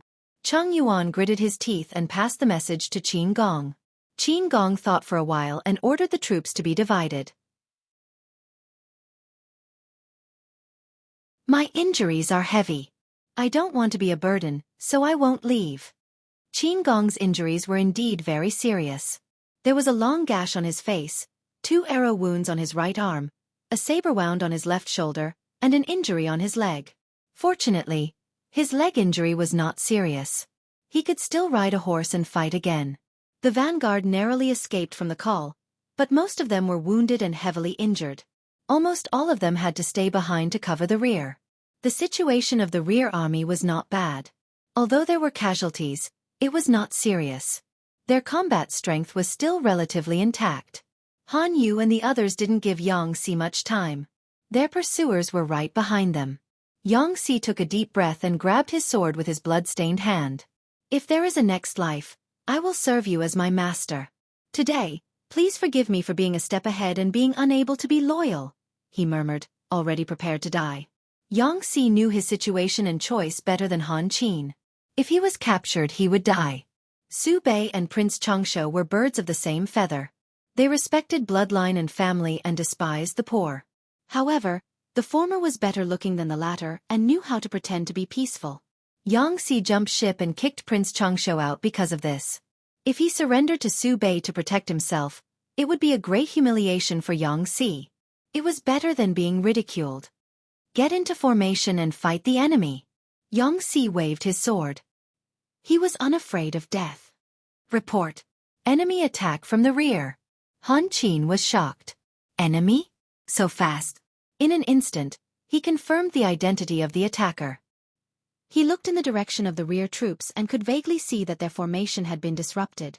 Xueqi was just about to lead his troops to kill the remnants of Yang Si's army when he suddenly heard the messenger's words.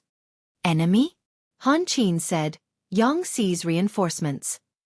They had arrived 6 hours earlier than expected. They had thought that they would be able to get rid of the remnants of Yang Si's troops before retreating and making Lu Shi suffer a loss. Xueqi was stunned. Where did Yang Si's reinforcements come from?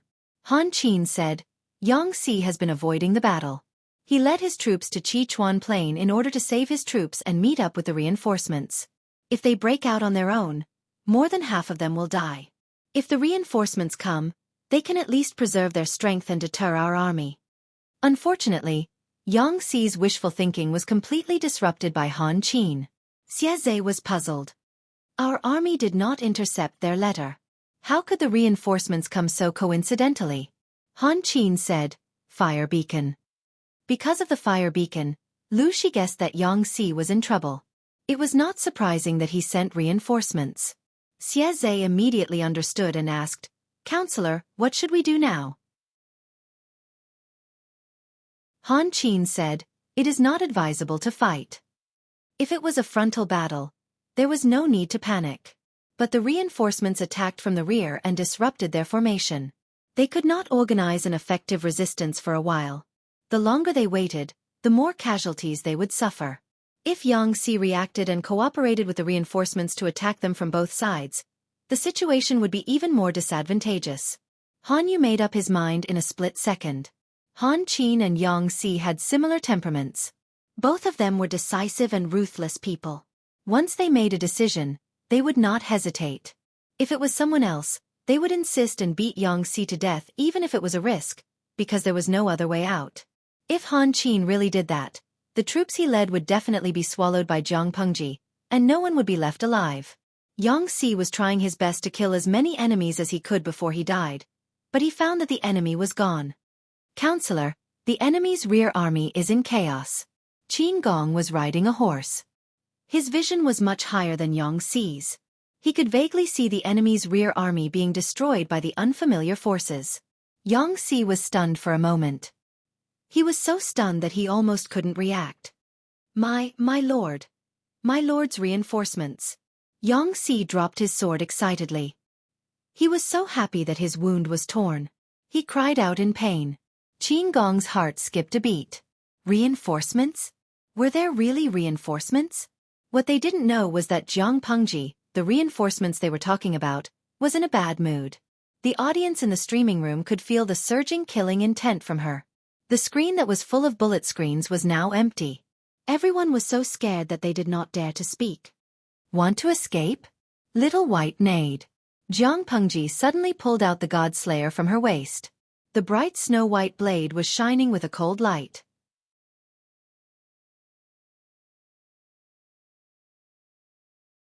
Chapter 1147. Lieutenant Xie, sound the gongs to retreat. Han Yu didn't hesitate at all. He even gave up the meat that was about to be in his mouth and let Yang Xi go. Xueqi was leading his men to kill the enemy when he suddenly received such an order. His emotions fluctuated greatly and he almost vomited blood.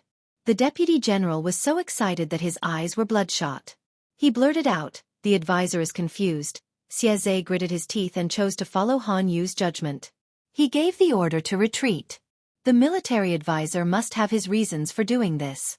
We just have to follow his orders.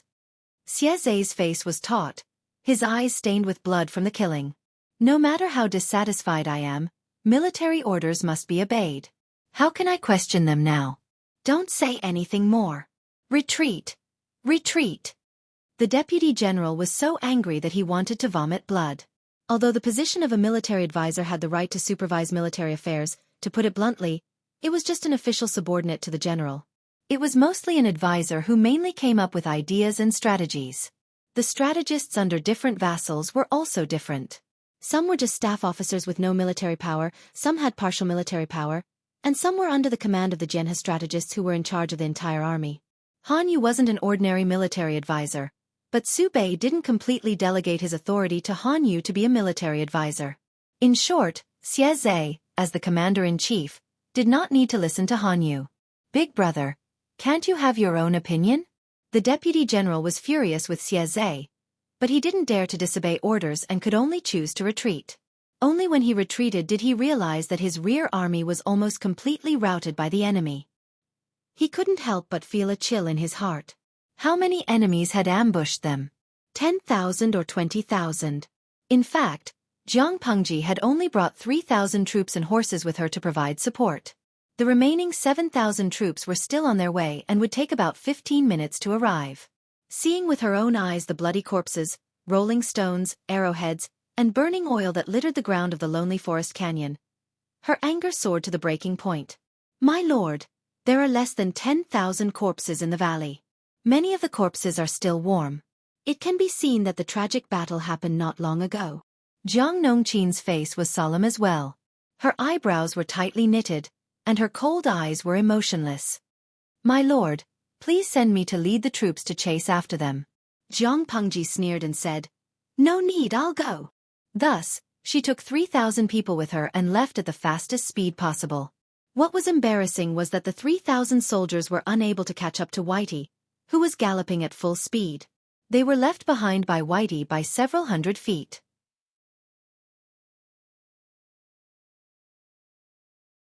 She didn't care about the enemy's front and rear armies. She attacked as soon as she saw them and didn't show any mercy. Jiang Pengji's expression was unprecedentedly gloomy. There was almost no pause in the God Slayer. Whenever the blade lit up, it would definitely reap a few lives. Quang! There was a dull sound of collision as the enemy's rear army reacted and tried to block with their swords and shields. Jiang Pengji exerted some force with her wrist, and the few tiger-headed bronze shields were cut in half by the God Slayer. The cut was smooth and neat. Little White raised its hooves and stomped on the enemy soldiers, taking away the stupefied shield-bearers. The blade of the god-slaying saber was still as shiny as new. There was not a single crack or scratch on it. Courting death, Jiang Pengji had already rushed into the enemy's formation. In such a situation, the enemy would always attack the mount first. Dozens of soldiers hid behind the shield wall. They held long spears in their hands and stabbed at Little White, who was under Jiang Pengji. From the enemy's point of view, Little White was her mount. Even if she didn't lose any of her riding gear and armor, if she was really stabbed by the long spear, she would definitely lose control due to the pain and indirectly affect Jiang Pengji, who was on the horse. As long as she fell off the horse, could the silver-armored young general fly into the sky? Little did they know that someone had been in the sky and had never come down. Their intentions were seen through by Jiang Pengji. With a twist of her wrist, the god-slaying saber turned over. She was as fast as a ghost. The blade cut off all the horizontal and straight blades on the long spear, leaving only a smooth piece of wood. The speed of the wood did not decrease. It stabbed the fish scale armor on Little White's body. It was like a normal person walking on the street who was suddenly hit by a stick. Little White snorted in pain. His anger soared, and he went on a rampage even more ferociously. His hooves added more souls to his body. Kill! Jiang Pengji rushed dozens of feet into the enemy's formation before the 3,000 troops arrived. When the enemies met, their eyes turned red. When the two sides fought, it was a life-and-death battle. Their battle cries soared to the sky. The morale of Jiang Pengji's side was like a rainbow. They attacked the enemy's rear army and had the advantage of surprise. The enemy was caught unprepared. Jiang Pengji's performance was too dazzling. She single-handedly stirred up one side and caused the enemy's formation to collapse. The soldiers under her command were already full of anger. When they saw their former comrades die in the lonely gorge, their anger was added to their grief and indignation. Now, all these emotions had turned into hostility. With only 3,000 troops, they had defeated the enemy's rear army of 7,000. Jiang Pengji alone had slaughtered countless people. The god-slaying saber in her hand was full of human blood. It looked even colder and more terrifying. Who on earth is that? Deputy General Xueqi was scared out of his wits. He had no time to complain about Xueqi's obedience to Han Yu's orders. He asked Xueqi. How would Xueqi answer? Han Yu was very far away. He could only see a vague figure, but he was very familiar with the figure. Suddenly, Han Yu clenched his fists tightly. When he saw through Yang Xi's plan, he knew that Wan Zhou would send reinforcements to support Yang Xi.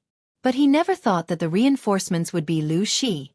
In order to save his subordinates, a feudal lord risked his life and went into battle. He didn't know if Yang Xi was lucky or unlucky. It was not a good thing for the plotters to have such an emotional lord. But Han Yu felt a little envious of Yang Xi. Lieutenant Xie, mobilize the archers. We must kill that silver-armored soldier. The biggest disadvantage of Jiang Pengji's side was the lack of long-range forces. After all, they were rushing to rescue the soldiers and provide support, so they couldn't bring a lot of supplies and machinery. Xueqi did as he was told without any hesitation. Yang Si was the first to notice the movement on Han Yu's side. He was so angry that his whole face turned pale. Han Wenbin had already recognized the Lord. Lieutenant Qin, quickly go and protect the Lord. Mobilize the troops to contain the enemy's central army. We can't let Han Wenbin's wishful thinking succeed. Qin Gong immediately responded and rushed out on his horse. His reaction was a little slow. He finally realized what Yang Si had said. Protect the Lord? Wait. The Lord is here? Qin Gong looked cold and ruthless, but his heart was trembling with fear. Qin Gong couldn't be blamed for not recognizing Jiang Pengji. Generally speaking, he had only seen Jiang Pengji twice. Both times, Jiang Pengji had appeared in women's clothing. Anyone who was not blind would not be able to mistake her gender. Now, she had changed into men's clothing. She was wearing a dignified and heavy armor. She also had an aura of 2.8 meters. Killing people was like cutting vegetables. It would be strange if Qin Gong could not recognize her. After the shock, Qin Gong was touched and worried. He was afraid that something bad would happen to Jiang Pengji.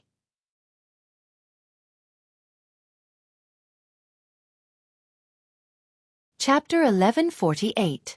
Qin Gong was so anxious that he ignored his injuries and rushed toward Jiang Pengji with his troops. Before he arrived, the sky was filled with arrows. They were all aimed at the people around Jiang Pengji. My lord! Qin Gong was so anxious that he yelled and pulled at his wounds. If he was hit by the arrows, he would be seriously injured even if he didn't die. Jiang Pengji snorted and put the god slayer back into its sheath. She grabbed two enemies by the neck and used them as meat shields. Little White also cleverly escaped into the crowd and charged around, using them as meat targets. She threw away the two dead bodies and unsheathed the god slayer again to clean up the surrounding enemies. Little White came back. Jiang Pengji grabbed its reins and mounted the horse again. While galloping, the blade cut off several people's necks as if it was cutting wheat. Little White rushed out of the shooting range of the arrows with Jiang Pengji on his back. He made a detour to the other side.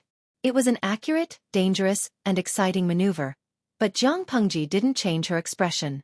She killed the people in front of her and cut the horses in front of her. Qin Gong was speechless.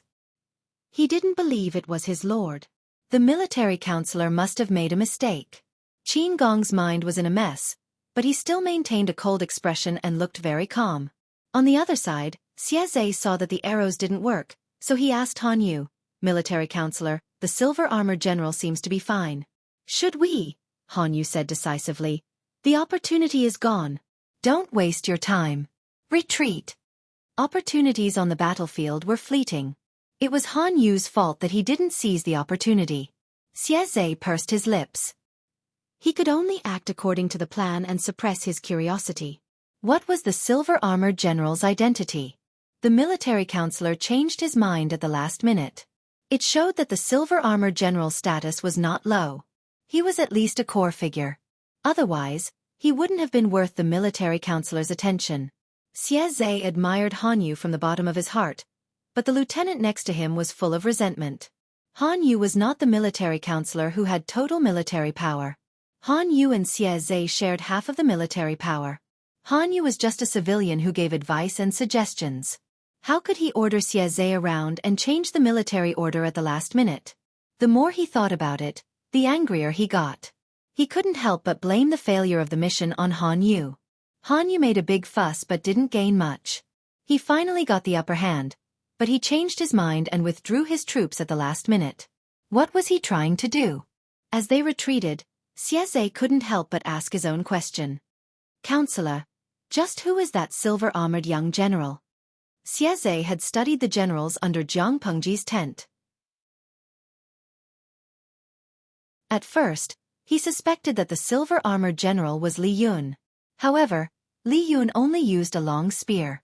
He had heard that his spear technique was superb, almost as good as the Xie family's heirloom. Could it be that not only was Li Yun adept at using the spear, he was also an expert with a saber? Han Yu was still regretting that he had missed such a good opportunity. He asked Xueqi, "Guess who that person is?" Xueqi said, "I personally thought it was Li Yun, but I'm not sure. Moreover, if it were Li Yun, Han Yu would not think so highly of him. Li Yun was Jiang Pengji's military general, but he was not irreplaceable. Even Fu Wang did not have this weight. Xueqi racked his brains but could not think of Jiang Pengji as the target. Han Yu said, "That is Lu Shi." Xueqi nodded and said, "Oh, so it is Lu Shi." Lu. He was dumbfounded. Whose name did he just hear? The enemy's vassal, Lu Lanting. What a pity. Han Yu's words were full of pity. It was not a big deal to kill a general on the battlefield. If the enemy's leader was killed, the forces in Wanzhou would be in chaos and the Lord would not have to worry anymore. Lu Shi? Xueqi almost bit his tongue. That silver-armored young general was Lu Shi? Han Yu said. What else? It's a pity that he did not kill her. I'm afraid there will not be such a good opportunity in the future. Xueqi felt that his worldview had been turned upside down. Who would have thought that a vassal would at most be in the middle of the army? Why would he personally fight with a sword? It's a pity that such a vassal did not become a general. Xueqi told a lame joke, but Han Yu was not in the mood to laugh. No one would feel good if all their efforts were in vain. Xueqi said, "This is my fault. You don't have to blame yourself." It was the duty of a military counselor to give advice, but it was his job to kill the enemy. It must be his fault that he failed to kill Lu Shi. Han Yu shook his head. His face, which was already much thinner, looked a little gloomy and cold. Since Han Yu had given the order immediately, they did not suffer many casualties. They ran away faster than rabbits. Jiang Pengji chased for a while and killed more than 100 people. In the end, she could only look at the dust that was raised by the enemy and grit her teeth. The battle had just ended, and Jiang Nongqin had already arrived with the remaining troops. She did not see Jiang Pengji. She first saw Yang Si, who was pale and had lost a lot of blood. He was sitting on a rock, dispirited. "Is the military counselor injured?" Jiang Nongqin asked. Then she changed the topic to Jiang Pengji. "Where is the Lord now?" As she spoke, she asked the female medics who had followed the army to come forward. The two sturdy female soldiers walked forward with medical boxes on their backs. If it were not for their figures, people would not be able to tell that they were women. Yang Si tried to lift his arm, but the arrow wound was pulled. He grimaced in pain. The female soldier looked at the wound and said, "The arrow wound is a little deep. You have to take off your clothes. Does the military counselor want someone to cover you with a cloth?" The corner of Yang Si's mouth twitched. No. He was a man, but he still had to be bashful when looking at the wound. He always felt that his manliness was inferior to the female soldiers in front of him. The female soldier took out a pair of big scissors and cut open his clothes, revealing the location of the arrow wound. Fortunately, the arrowhead was not rusty or poisoned. If it was treated well and cared for carefully, the possibility of infection and pus was relatively low. The female soldier treated the wound and applied anesthetic. She waited for the effect to spread before she pulled out the arrow. "Forget it. Let me do it." Although there was anesthetic, it was still painful. The female soldier did not dare to use too much force, which made Yang Si feel even more pain. Jiang Nongqin, who was standing at the side, could not stand it anymore. She took the initiative to help. Yang Si was about to modestly decline, but she pressed his shoulder with one hand and pulled out the arrow with the other. Without giving him any time to prepare, he felt a sharp pain coming from his shoulder. Yang Si could not help but curse in his heart again. Jiang Nongqin said to the female soldier coldly, "Apply medicine to the military counselor to stop the bleeding. Don't leave any hidden dangers." Due to the years of war, the surgical skills of the medics were improving day by day. Now they could organize a set of rough surgical manuals. Yang Si's forehead was covered in cold sweat. If he had not gritted his teeth and persevered, he might have fainted from the pain. "Officer Jiang, you're a girl after all. Can you be gentle occasionally?" Yang Si could not help but complain. In the end, Jiang Pengji rolled her eyes coldly. There is no distinction between men and women on the battlefield in the army camp. "If there is, it's a brothel," she said. "We female soldiers do not need such things as gentleness." Yang Si choked back his words and became more energetic. Qin Gong, who was at the side, was a little scared. He was more familiar with Yang Si and had never seen Jiang Nongqin before. At that moment, he could not interrupt.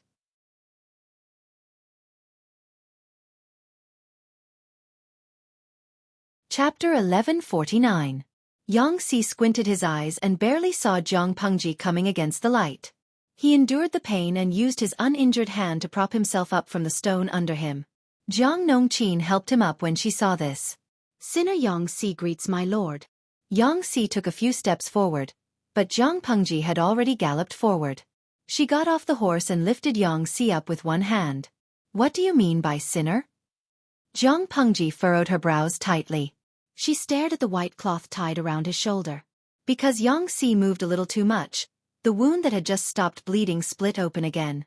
Spots of bright red slowly seeped out and dyed the area red.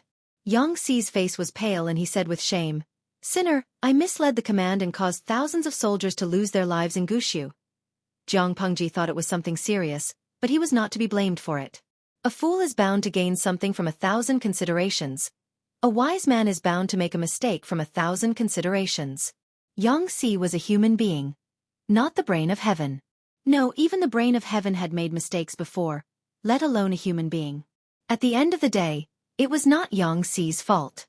He could only blame the enemy for being better than him.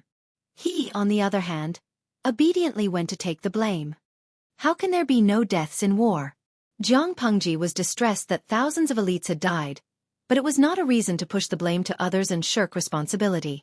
Yang Si's lips opened and closed for a long time. His bloodshot eyes were glistening with tears, which made the bystanders feel sad. "You have tried your best to deal with the enemy and even saved most of the troops. Why should I blame you?" Jiang Pengji said helplessly, "If you feel guilty, then take good care of your injuries. You suffered a loss in Han Yu's hands this time. Next time you will get back at him." Yang Si stopped the losses in time and saved more than 6,000 of the 10,000 elites. Most of the casualties were in Gushu Gorge. Who could say that Yang Si had done nothing wrong by being able to retreat under such circumstances? Jiang Pengji looked at Qin Gong and said, "Officer Qin was seriously injured. Why didn't you let the medical soldiers treat him?" In ancient times, the medical skills were backward. In her era, a missing arm or a broken leg could be regrown in minutes, but it was not possible here. Although Qin Gong did not lose an arm or a leg, the wounds on his body were still quite terrifying. There was even a palm-long cut on his face. Suddenly being called out by Jiang Pengji, Qin Gong came back to his senses. My lord," Qin Gong called out. His mind was still in a mess, so he suddenly became speechless and didn't know what to say. Jiang Pengji said calmly, "We'll talk about it later. Field Officer Qin, go and tend to your wounds first to prevent excessive blood loss." Qin Gong thought that he would be reprimanded like a storm, but it turned out to be a warm and caring one, scaring him into a daze. Qin Gong was used to being a capricious lord like Su Fei. He had already mentally prepared himself to be the scapegoat in 72 different ways. No matter what the reason was, it was an indisputable fact that Qin Gong had lost 40% of his troops. If the lord flew into a rage because of this and used military law to punish him, he would have no complaints. Fortunately, Jiang Pengji did not know what Qin Gong was thinking. If she did, she would have rolled her eyes. Was she the kind of lord who did not distinguish between right and wrong? "My lord, let Gong Liao lead the remaining troops and evacuate first." Yang Si slowly sat back on the huge rock and secretly took a deep breath to suppress the pain of his wound. "Gong Liao still doesn't know that my lord has arrived with reinforcements. Can you send a messenger to summon him back?" Jiang Pengji joked, "Of course. Otherwise, Gong Liao will run in the wrong direction and into the enemy's lair." At that moment, Jiang Pengji sent a messenger to chase after Chang Yuan. Chang Yuan was a little confused at first. He grabbed the messenger and asked 3 or 4 times before he accepted the surprise. He, who was originally steady, suddenly broke down. He looked like he was crying and laughing at the same time. "God bless my lord. God bless our army." After the ecstasy, Chang Yuan asked about Yang Si and Qin Gong's situation in detail. When he learned that they were still alive, Chang Yuan almost cried with joy. He hurriedly gathered his troops and horses and returned along the original path. When he was fleeing, his heart was as heavy as a mountain. All kinds of negative emotions weighed down on him, making it hard for him to breathe. When he went, Chang Yuan wished he could install a pair of wind and fire wheels under his feet. He flew over with a swish. He galloped on his horse, his sleeves blowing in the wind, and the hairband that bound his hair fluttered non-stop. When he arrived with his troops, the simple and crude camp had already been set up. Pots were set up on piles of bonfires, and a variety of food was bubbling in the pots. The aroma of food drifted into everyone's nostrils, tempting their stomachs to growl like thunder. The surviving soldiers were very hungry. They didn't care that the white rice had just come out of the oven. They opened their mouths and wanted to eat it. The boiling hot rice rolled in their mouths a few times, scalding them until they shivered. Their tongues were scalded until they were red, but they couldn't bear to spit it out. Instead, they swallowed it whole. The heat rolled along their mouths and into their mouths. It was scalding, warm, and satisfying. Many people had already burst into tears. They hugged their bowls and sobbed. Some people were so anxious that they grabbed the rice with their hands. After crying for a while, they laughed. These days, they drank water to fill their stomachs and ate weeds and tree bark. They were so hungry that they could only tighten their belts. The group of people were so hungry that their eyes were glowing. Xueqi was the same, but he had encountered a rather awkward accident. His entire right arm was wrapped tightly and hung in front of his chest. It was very unnatural for him to use chopsticks with his left hand. He could still pick up the large ones if he was not awkward. However, he could not pick up the small ones no matter how hard he tried. Sigh. I hate that I'm not Xiao. Xueqi was envious for a while and put down his chopsticks unhappily. Wei Xi's left and right hands were very agile. Writing with his left hand was comparable to using his right hand. When handling official documents, he also used both hands at the same time. Such a unique skill could not be learned by ordinary people. As he was thinking, a wooden spoon appeared in front of him. Thank you, Colonel Zhang. Xueqi was somewhat flattered. This female colonel was usually very cold. Apart from his lord, there was no one else in her eyes. Xueqi had never dared to provoke such a person. For her to condescend to give him a spoon, it was as if the sun had risen from the west. You're welcome. It's not convenient for the military counselor to use chopsticks. I'm afraid that I'll be disrespectful in front of the Lord. Xueqi was speechless. Haha, the sun still rose from the east today. This unapproachable colonel could not stop talking about the Lord. Xueqi could not help but mutter. Jiang Nongqin, who had sharp ears, could faintly hear her own name. Military counselor? Xueqi coughed softly. He scooped up the spoon and ate his meal, avoiding Jiang Nongqin. However, Jiang Pengji heard what Xueqi said. She glanced at Jiang Nongqin. Her face was as calm as a mountain, but she secretly thought to herself. While Jiang Pengji was eating, the frightened audience quietly poked their heads out. Finally, a few sporadic bullet screens appeared on the blank screen. Shenjia. Excuse me. Can I send bullet screens now? Naji. Should be able to? The audience from the two dimensions cried like a storm in their hearts. Even though they were separated by a dimension, the murderous aura made them tremble. You're tuning in to the Xueqi's Martial Arts Saga YouTube channel. Don't forget to subscribe and join us on this journey to catch the most captivating stories.